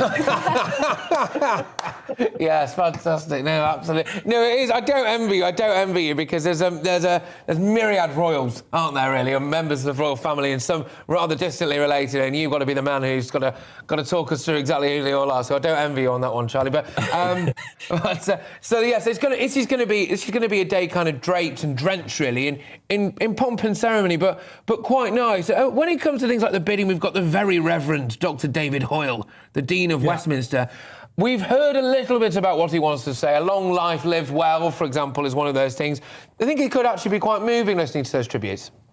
I think it will. I'm particularly looking forward to hearing the Duke of Edinburgh Gold Award winning medal winner, because I think that lady will have some very, very pleasant things to say about the Duke. You know, I mean, he has helped so many young people. You know, we keep on hearing about the bad side of young people, you know, the drugs and everything else. But the Duke, as has the Prince of Wales, helped so many young people get a start, get them away from, you know, bad times and everything, and set them on a right path, a right road. So he's got a fantastic legacy, you know, to leave, which is absolutely brilliant. No, indeed. And just while we await some of the senior royals there, William and Kate, of course, I think are going to be arriving shortly. Just want to talk about them because everybody is going on about, you know, this disaster of a trip, apparently, you know, the Caribbean. Oh, it's rubbish. Turbulent time. Rubbish, Patrick. It wasn't that bad, was it? It was not that bad, and I have to say that I think the Cambridges were used, particularly by the Jamaican Prime Minister, as pawns in his game to, you know, make sure he gets a referendum to reject the Queen as head of state, which he's perfectly entitled to do, as William has made perfectly clear. And, you know, when you talk about the chain link fence, that picture of where they went over to the chain link fence and put their hands through, they weren't even supposed to be there. They were beckoned across by those people. And there wasn't one newspaper at the time or one broadcaster who made that clear. And you had Raheem Sterling, the Manchester City footballer, who was standing in the same place, chanting to the same people. No one was making a song and dance about him. I think the tour was fantastic. I think they did very, very well. And in some cases, difficult circumstances. You know, when you talked about racism and reparations and slavery, it's not down to the royal family to say sorry for it. Or who are we going to carry on saying sorry to? Are we going to ring up Denmark and Italy and ask for sorry because the Vikings and the Romans invaded us? Ridiculous. And I just wanted to, going back to what Prince Philip achieved, I've got some statistics here, some remarkable statistics, I have to say. In the year of the pandemic, so 2020 to 2021, and I'm giving you Duke of Edinburgh statistics here, 330,000 young people carried on with their Duke of Edinburgh activities, even during the pandemic, dedicating 1.8 million hours of volunteering to local communities. So that's just 1 year, to just give you a small snapshot of what this award did and what the impact that can't possibly be measured of just this award alone, and the amount of young people it helps and the amount of communities it helped. Absolutely, you're absolutely right, Mercy. It is a fantastic award service, and as I say, it helps it gives so many young people a leg up in life. Now, I think we've got someone else arriving. Is that the Queen's car? Oh no! It should be Prince Charles. I would have thought he's got to arrive first. So have William and Catherine. Camilla is what I'm. That's one of the Queen's vehicles. What vehicle is that? Oh, sorry, I don't want to put you on the spot. What vehicle is that? It's fantastic. Is it a Rolls Royce? It's bigger than a Fiat Punto. It's a Rolls Royce. Absolutely, yes. It looks like it's a very, very classic car, isn't it? A very classy one as well. Yes, a Rolls Royce, and I think we have got the Prince of Wales now. Yes, it is the Prince of Wales. The Prince of Wales and the Duchess, Camilla's, they've turned up. Now, I haven't seen William and Catherine arrive, so they technically they should have arrived just before the Prince in protocol. But I mean, it doesn't really matter, really, you know. No. Let's just give a quick run through of who has arrived, particularly in relation to the politicians, senior politicians. So we, of course, have Boris Johnson. He's seated in the front row. He has Rishi Sunak, the Chancellor, by his side, as well as Liz Truss, the Foreign Secretary, and Priti Patel. Nicola Sturgeon, First Minister of Scotland, is sat behind Boris Johnson. Sir Keir Starmer is sat behind Nicola Sturgeon. We also have, of course, Northern Ireland's DUP leader, Sir Geoffrey Donaldson, who's in the row behind Miss Sturgeon, and Mark Drakeford as well, the Welsh First Minister, who's sat a couple of seats away from Miss Sturgeon. So interesting to hear what kind of chit-chat they're making at the moment, especially on the day we have the news about... fly on the wall there. Absolutely. And, you know, we have actually had a viewer email in not long ago saying it's quite cynical, actually, that this Met Police investigation, this Met Police announcement that fixed penalty notices have been issued, 20 of them in that Partygate scandals, have been released today. But William and Kate, I believe, they're just arriving. So they're coming out of that Land Rover right now. Yes, so that's William and Kate, and I'm just having a look now to see what's going to happen, obviously. But they're just getting out of there. Well, looks to me anyway, like a Range Rover. Just trying to see whether or not it does. Yes, that's Prince George. Bless him. There he is. Isn't he big? Oh, lovely. Great. He brought him with him. Yeah, that's great. Oh, there you go. And Charlotte's there as well. Oh, Charlotte. And Charlotte apparently as well. Yes. Yeah. Oh, that's really nice, isn't it? Oh. That's really lovely. Because it's going to. One would imagine, Charles, that it's a very, very, very. It's going to be a very difficult day for the likes of George and Charlotte. I mean, of course, there's no comparison, though, is there, to what William and Harry had to go through when they had to walk behind Diana's coffin. But it will be a tough day for these children, one would have thought.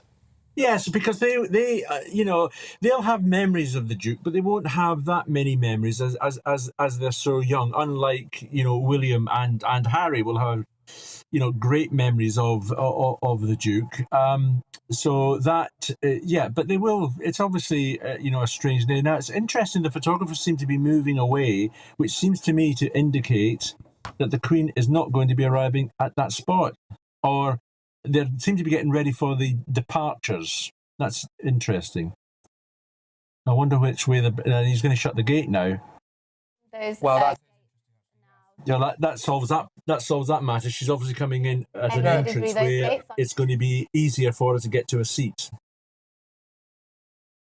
Observation, actually, that Charles. I hadn't initially noticed that straight away. They've closed. If you are listening to us on radio, right, so you're not able to view what's happening, the gates have just closed outside Westminster Abbey, which would indicate, as Charles rightly said there, that the Queen is not going to arrive through that particular entrance. So there we go. I think we'll be returning to Charles very, very shortly. But well, look, we're awaiting the arrival of the Queen, of course, and we shouldn't be too much longer, I would have thought. Apparently, she's arriving alongside Prince Andrew, who one would have thought would, of course, be helping her. She may potentially be arriving through the back, which you were saying, Charles, who joins us again now, Charles Ray, of course, former correspondent at The Sun, that it's a shorter walk for us, to go through the back.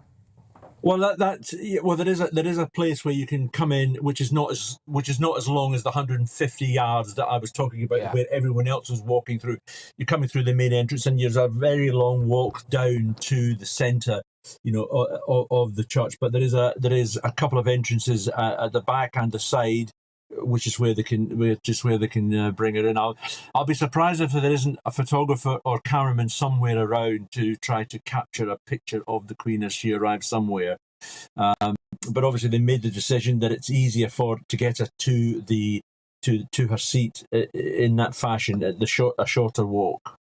I mean, do you think so? You will know better than I do, but it does appear as though the Queen has completely ruled out the notion that she would ever be seen in some form of wheelchair, or I imagine her using a walking stick was probably quite a big deal for it in public. Do you think the public really care? Do you think that's, dare I say it, a bit of an outdated way of looking at things? We just want to see her, really, don't we? I think it's a bit of vanity on behalf of the Queen that she doesn't want to be seen, in a wheelchair at the moment, and she will feel herself, and it's a matter for her that I don't need a wheelchair. I've got a walking stick. We now know that she's got this fantastic £62,000 golf buggy, to tour around the private grounds of Windsor Castle, as well. So that's her only concession that she's made. And obviously, there's a report of the lift at Balmoral, which can take 3 people or someone with a wheelchair. It may well come, Patrick, that one day the Queen will be forced to wear a wheelchair. She herself at the moment is saying, no, I'm not having it. I'm going to carry on at the moment. And it's interesting that clearly Prince Andrew is going to be escorting her into that service as well. Well, Charles Ray, look, thank you so much for talking us through all of that. You've been incredibly helpful. I mean, I'm not sure we would have been able to remember half of the names there, so you did a very good job remembering those. So don't worry about that one you missed. You still passed the test. It's the Kents. It was the Kents. There you go. Stellar stuff, Charles. Stellar stuff. Thank you very much, Charles Ray, there, former royal correspondent at The Sun, doing what he does best. Well, look, yes, we are going to be bringing you the latest, obviously, from that particular event, tributes to Prince Philip, but we're just going to go right now over to get your latest headlines.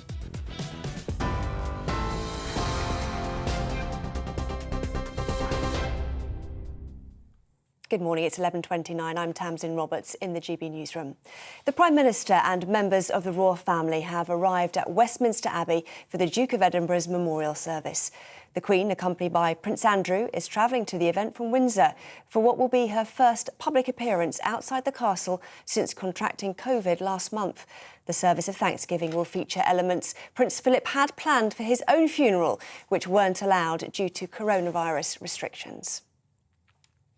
The sanctioned oligarch Roman Abramovich has attended peace talks between Ukraine and Russia in Turkey. It follows claims he and 2 Ukrainians may have been poisoned during negotiations in Kiev earlier this month. The meeting in Istanbul is the first face-to-face gathering between negotiators in more than 2 weeks. 20 fixed penalty notices are set to be issued for lockdown-breaching parties at Downing Street. The Met Police says they'll be referred to the Acro Criminal Office, which will be responsible for handing out the fines. A dozen events were investigated. The Prime Minister is thought to have attended as many as 6. P&O Ferries has told the government it can't rehire its fired staff. In a letter to the Transport Secretary, the Chief Executive, Peter Hepplethwaite, says complying with the government's request will deliberately cause the company's collapse. He also says he will not resign. The government has threatened to introduce a package of measures to block P&O Ferries from replacing around 800 sacked staff with cheaper agency workers. Will Smith has apologised to Chris Rock for slapping him at the Oscars. The Best Actor winner says in a statement on Instagram that his actions were unacceptable and inexcusable. The Academy condemned the move and has launched a formal review. TV, online and DAB Plus radio, this is GB News. Back to Patrick and Mercy in just a moment.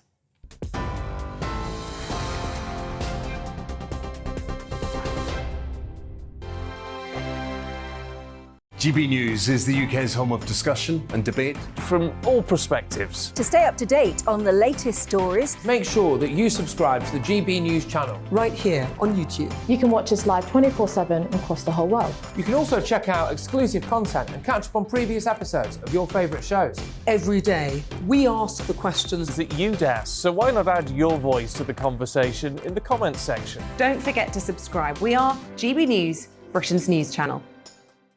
Every night at 11 on GB News, we bring you the next day's stories the day before. It's basically like time travel. If it's a big story, we'll cover it, guaranteed. But we'll also have some fun along the way. Big opinions, big laughs. Sometimes big hair. This is Headliners, the paper review show that won't send you to sleep like the others will. 11 p.m, 7 nights a week. Join us.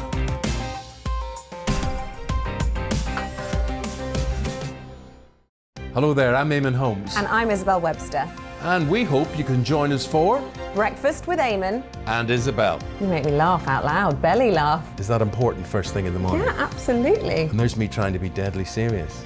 News is a serious business. Yeah, I have to rein you in sometimes. Well, it doesn't stop us laughing at it. It doesn't stop us having an opinion on what's going on. Yeah. And it certainly will not stop us reflecting what you think. Weekdays from 6 to 9:30 on GB News.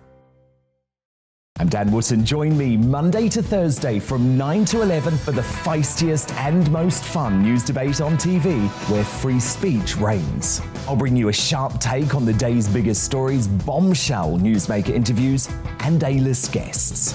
And I guarantee you, no spin, no bias, no censorship, and no reason to go to bed. That's Dan Wootton tonight, Monday to Thursdays from 9 on GB News.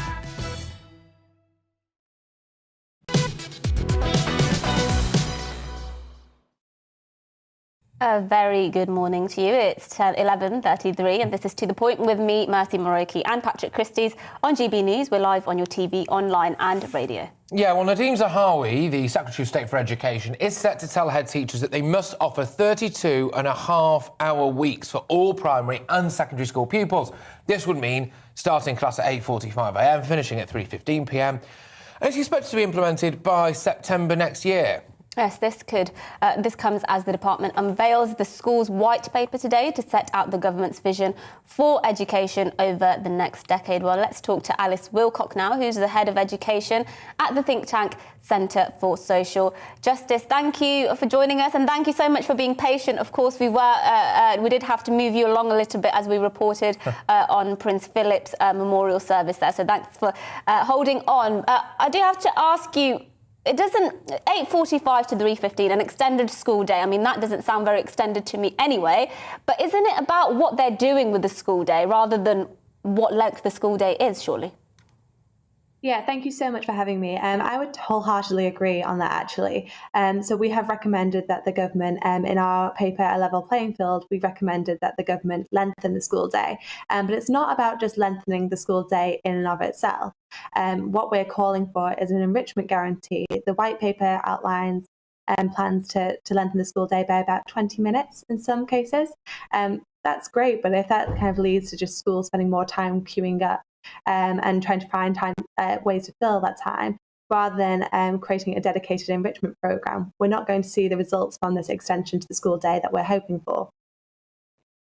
And what areas, what in terms of, I know this is a very broad question actually, but what areas of children's education at the moment do you think we should be doing better? I mean, languages for me seems to be one that we are appalling at. I spent 7 years trying to learn French and I can't even find the boulangerie, you know?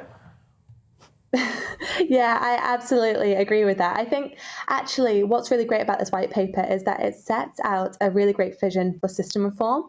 In fact, this is kind of the first time that we've seen the government engage with what the role of academies should be, and local authorities, and crucially parents.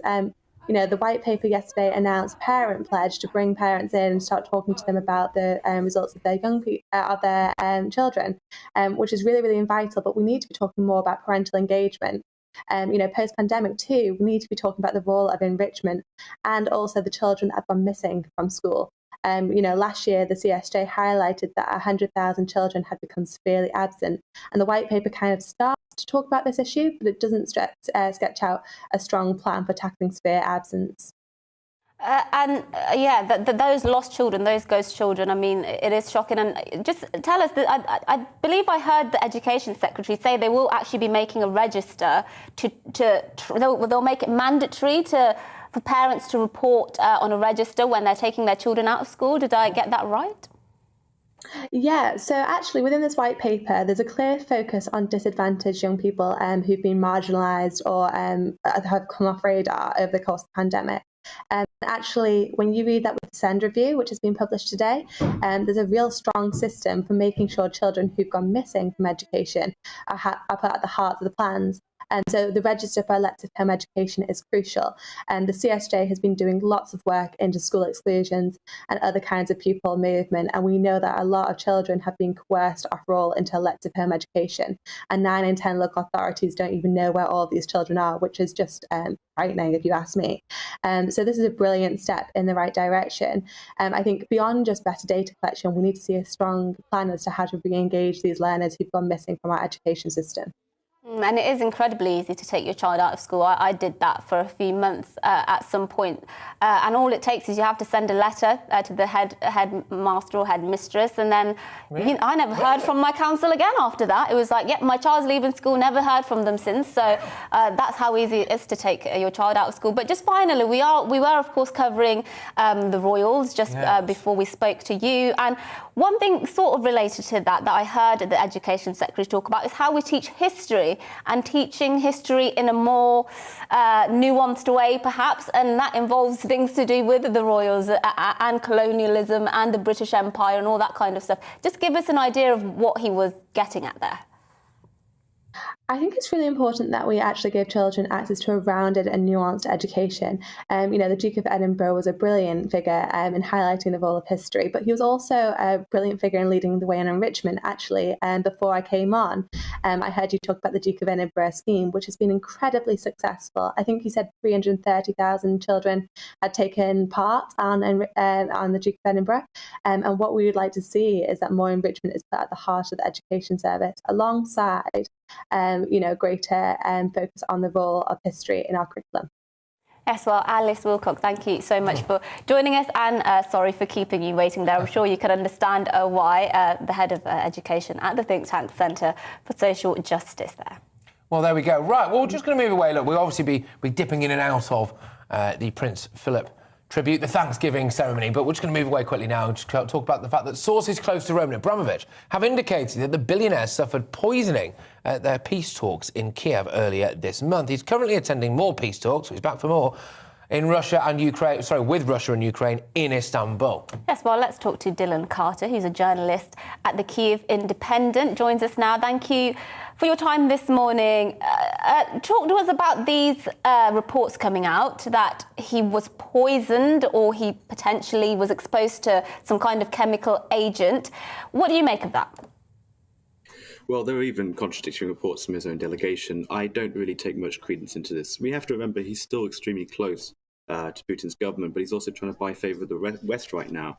If we look at this, I was in Russia back in 2015, and you can still see with your eyes the massive empire he has of property, former football club owner, he owns luxury golf courses, high-rise buildings. He has plenty of interests in bartering and gaining favor of both sides. And I see this nothing as maybe just an attempt to gain favor of the West. If anything, it set the negotiations back. Now there's no trust. We had Ukrainian Foreign Minister Dmytro Kuleba advising his delegates not to eat, drink, or touch any services in negotiations.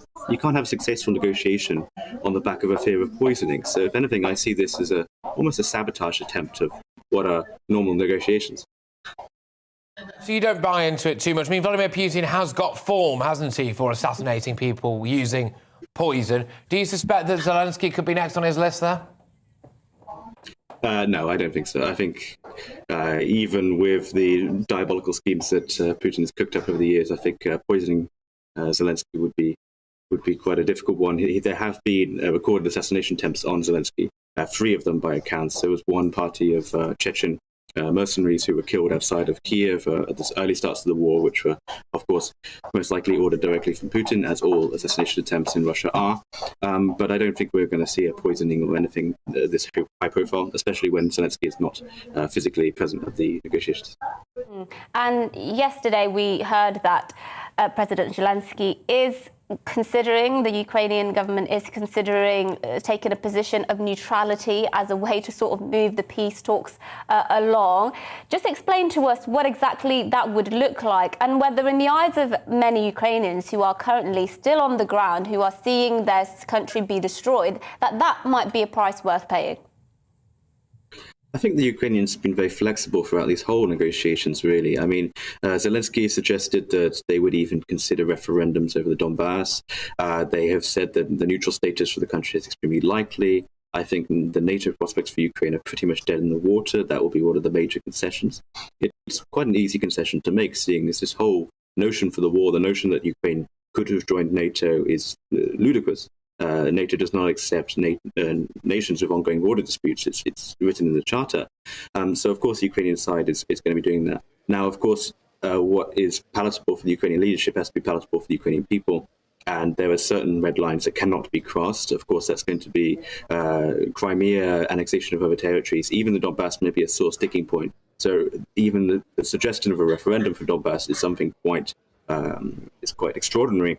Russian side has also dropped a lot of its ideas of denazifying or trying to change the Ukrainian government. So we're seeing both sides making reasonably large concessions. So I'm hopeful for a diplomatic solution, but that's not something that's going to come anytime soon, and maybe not even from these negotiations.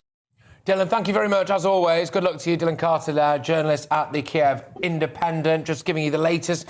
There was, of course, a bit garbled reporting, really, of Roman Abramovich allegedly being poisoned. There's mixed reports on that. But anyway, we're just going to take you through, actually, now, who has arrived at this memorial service for the Duke of Edinburgh, which is taking place now. We've had all and sundry, really. Boris Johnson is in there, Rishi Sunak is in there, Nicola Sturgeon, Mark Drakeford. Yes, we have the Home Secretary, Priti Patel. There's pictures of Boris Johnson arriving.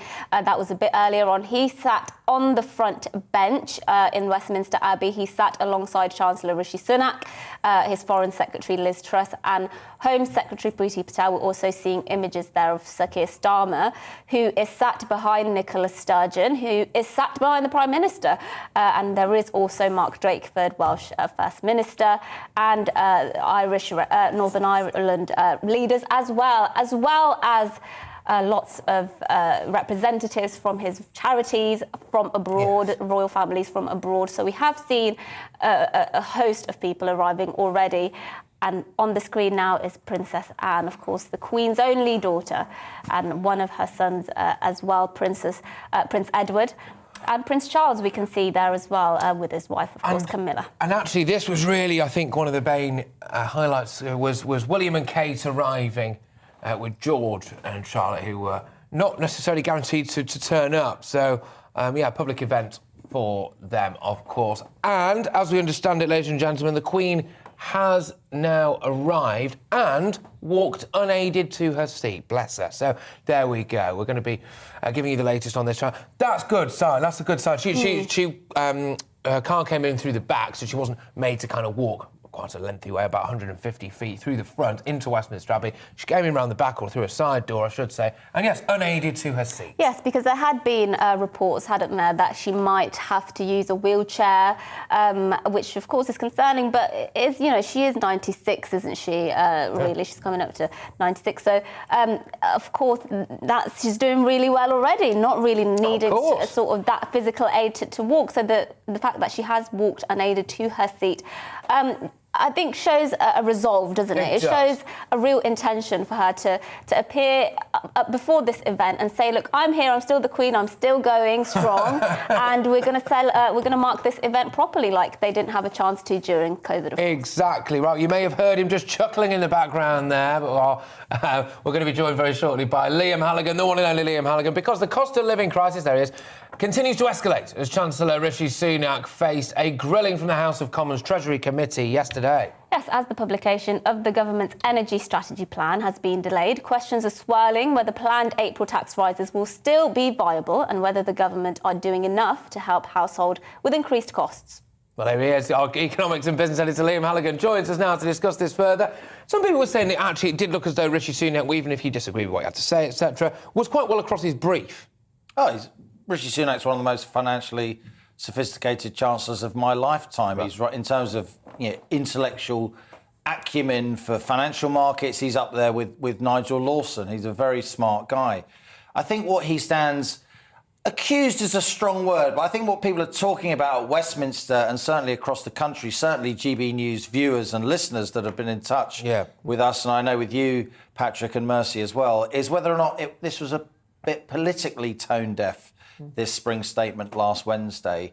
Almost as soon as he sat down, Gloria DePiero and I, we were hosting that 5-hour GB News spring statement special. Excellently, by the way, well done. We said he's going to have to do more. He's going to have to do more for ordinary people that are struggling with this cost of living squeeze. The OBR, the Office for Budget Responsibility, the Independent Fiscal Watchdog, they said in documents released alongside the spring statement, this is the tightest cost of living squeeze now since the early 1950s, official. That's not just journalists saying that. That is the official verdict. And yet benefits are only going up by 3.1% as we move into this new fiscal year on April the 6th. And yet inflation officially is estimated at 7.4%. And those official inflation estimates, they've tended to be lower than the real thing. So if you're getting a 3.1% increase in your benefits and inflation's 7, 8, 9%, you are losing out big time. And given that people on benefits often are vulnerable by definition, low income, kids who are exposed to certainly relative, if not absolute poverty, that's got to be a problem. Yeah, absolutely. And a problem that's set to grow, of course, because energy prices will be rising in April and October as well. That energy price cap could increase, will increase, really, won't it? Almost certainly it will increase. Because it's linked to wholesale gas and oil prices. And we know oil's knocking around $100 a barrel now. It's been up at 130. Gas prices are elevated. Because of that war in Ukraine and the related kind of East-West economic war, the economic standoff, the sanctions and Moscow's countermeasures, which are stopping those exports of oil and gas from Russia, of commodities like barley, grain. It's why the price of the pint's going up so much, because of grain costs, because Russia and Ukraine, they are soft commodity superpowers. Yeah, and what can people do? What can we expect to see in terms of the way people live and the habits they might have to change in order to make it through this next year? Because I think we've heard that Lidl and Aldi have had record sales. Maybe people are turning to cheaper alternatives. I mean, could this fundamentally change sort of consumer behaviour? Well, I'm old enough to remember the 70s, Mercy, and the Bank of England governor said overnight, Andrew Bailey, I think he's been in sort of denial about inflation and the cost of living crisis until quite recently. I've often said as much. But he's now very much on the money, if you like. He's saying that this is the most serious impact on living. He said it will feel like the 70s. And I remember the 70s. And back in the 70s, we had power outages. I'm not saying we're near that yet. The British government's working hard to bolster our energy security. But it was a time when lifestyles changed. People did shop more cheaply. There was a kind of reversion to more basic foods. In my experience, when people went out, they had a better time and the music was better because there was more of a sense we need escapism. There was more kind of hedonism in the 70s than there has been in recent years. So maybe there will be some upsides to this. But we should be in no doubt. It's not just the most vulnerable families who are going to struggle. A lot of families who felt they were comfortable up until now, when they are paying, an average of $2,000 a year for their energy bill. That's the average energy bill. So, a household with 3 kids or whatever, they're going to be paying a lot more, even in a pretty modestly sized house.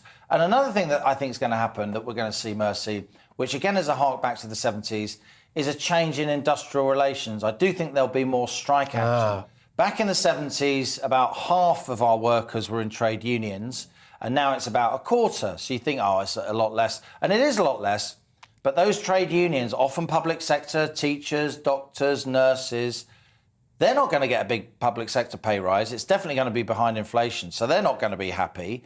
And then there'll be the kind of demonstration effect over in the private sector where 4/5 of workers work. And we don't have as many people in the private sector in trade unions now, but we do have a lot of private sector workers with skills that are hugely sought after. Lorry drivers, people coding software, in many manufacturing, in construction, try and get a bricklayer or a plasterer or a plumber.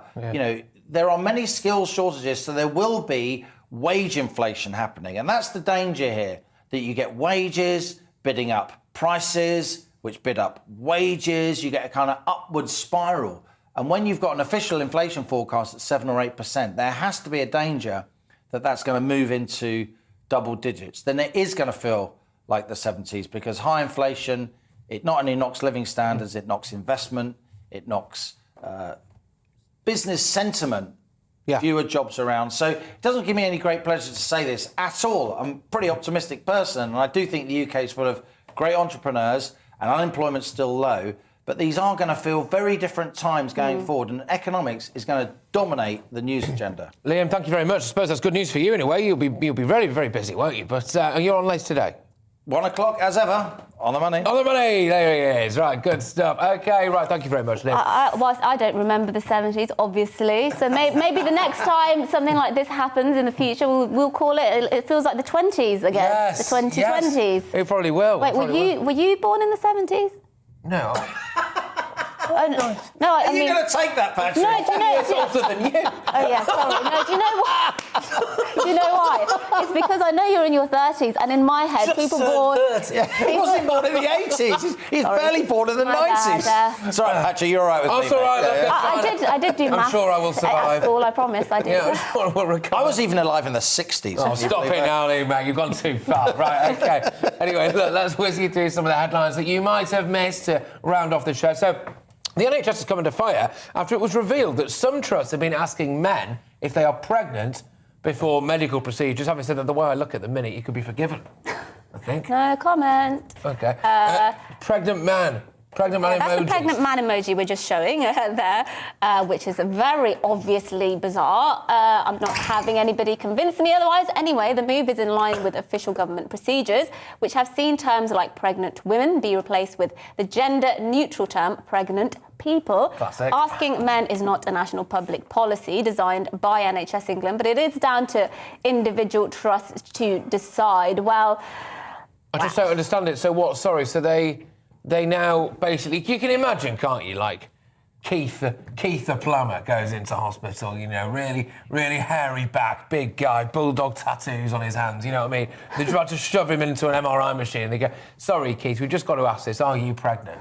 You know, I mean, come on. It's lunacy, isn't it? It's absolute madness. Yeah. Anyway, right, a mother who hit climate activists blocking a road with her Range Rover faces a lifetime ban from driving. Yes, footage of the woman nudging the protesters in her car went viral last year when the country raged at the disruptive tactics of the radical group. The mother admitted a charge of dangerous driving on Monday after an assault charge was dropped. Now, I wouldn't say she hit them. She nudged them. She nudged them, which I'm not condoning what she did at all. I mean, obviously, needless to say, that should not be done at any point for whatever reason, driving a car into somebody's back. But you look... I don't think she hit them with the car, did she? No. And there will be people at home secretly... Well, there would be the temptation to just slip it into sport mode, wouldn't there? But there we go. Well, yes, we're just I wasn't going to go there abruptly. No, of course. But, yeah, look, thank you very, very much, everyone who's been getting in touch. Of course, we did do a heck of a lot for Prince Philip's tribute, for his Thanksgiving ceremony that's taking place as we speak. All and sundry are there, including the Queen, who thankfully did make it and managed to walk unaided to her seat as well, which I think we're all very, very, very pleased about, aren't we? But we're just going to delve into some of the inbox now. And people are just saying, look, actually, this is really, really, really... a special day, a poignant day, really, and also a lot of people showing a lot of love for the fact that George and Charlotte were there as well, with William and Catherine. Yes, indeed. Well, that is it from us here at To The Point, but don't go away, because up next is The Briefing with Gloria De Piero, and we'll see you tomorrow. Hello again. A mixed bag across the country today, but it's going to turn colder for all of us over the next couple of days, starting across parts of the north today, but with some sleet and snow in the forecast for tomorrow and Thursday. Here's the bigger picture. As I said, it's pretty messy with a few weather fronts lining up, introducing increasingly colder air. We've got a lot of cloud and showers across parts of southern England, extending into southeast Wales and maybe parts of the Midlands. Then a drier, brighter zone with some sunshine over Northern Ireland, western Scotland, and then another weather front bringing more persistent rain and some hill snow to parts of northern Scotland. The colder air just starting to edge in here as well, so temperatures only in single figures. showers. Elsewhere, still pretty mild. Obviously, considerably cooler than last week, but in the sunny spells, 14 or 15 is possible. Still a few showers then to come this evening over northern England, and this zone of wet weather continuing to track southwards, and the showers turning more and more to snow over northern Scotland, and it could turn quite icy here as well through the early hours. Meanwhile, across the south, it turns a little drier. Again, relatively mild across the south, but that colder air means a pretty extensive frost forming by Wednesday morning across Scotland, and still a potential for icy conditions here through the morning rush hour. Then we've got this zone of wet weather, which is just expanding. It is mostly rain through the day across Northern Ireland, Northern England, parts of Wales. But over the hills of Northern England, starting to turn a little bit more wintry, and the showers still falling as snow over Northern Scotland. A largely dry day in Southern England, but late on there'll be some showers getting into parts of the southwest and South Wales. And then it's during Wednesday evening that we're a bit concerned about this zone of wet weather tracking southwards and turning more and more to sleet and snow. It's going to be a messy mixture, most of the snow over the hills, but there is a chance you could wake up on Thursday morning to a covering of snow in parts of the Midlands and southern England. Cold air is pushing its way southwards. It is going to feel an awful lot colder for all of us by the end of the week.